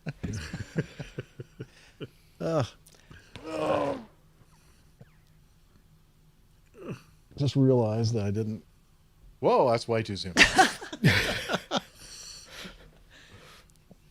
I'm not sure what's going on anymore. Well, so I was looking at the at my camera, and Extreme I realized that you close-up. could see the edge of the green screen. Oh, I couldn't see hadn't it. even No, noticed I can this see it whole either. show. We can't see it. See, Nick probably. You said you saw it, Nick? No. No. Okay, yeah, it's over. You see over here. That's behind the screen.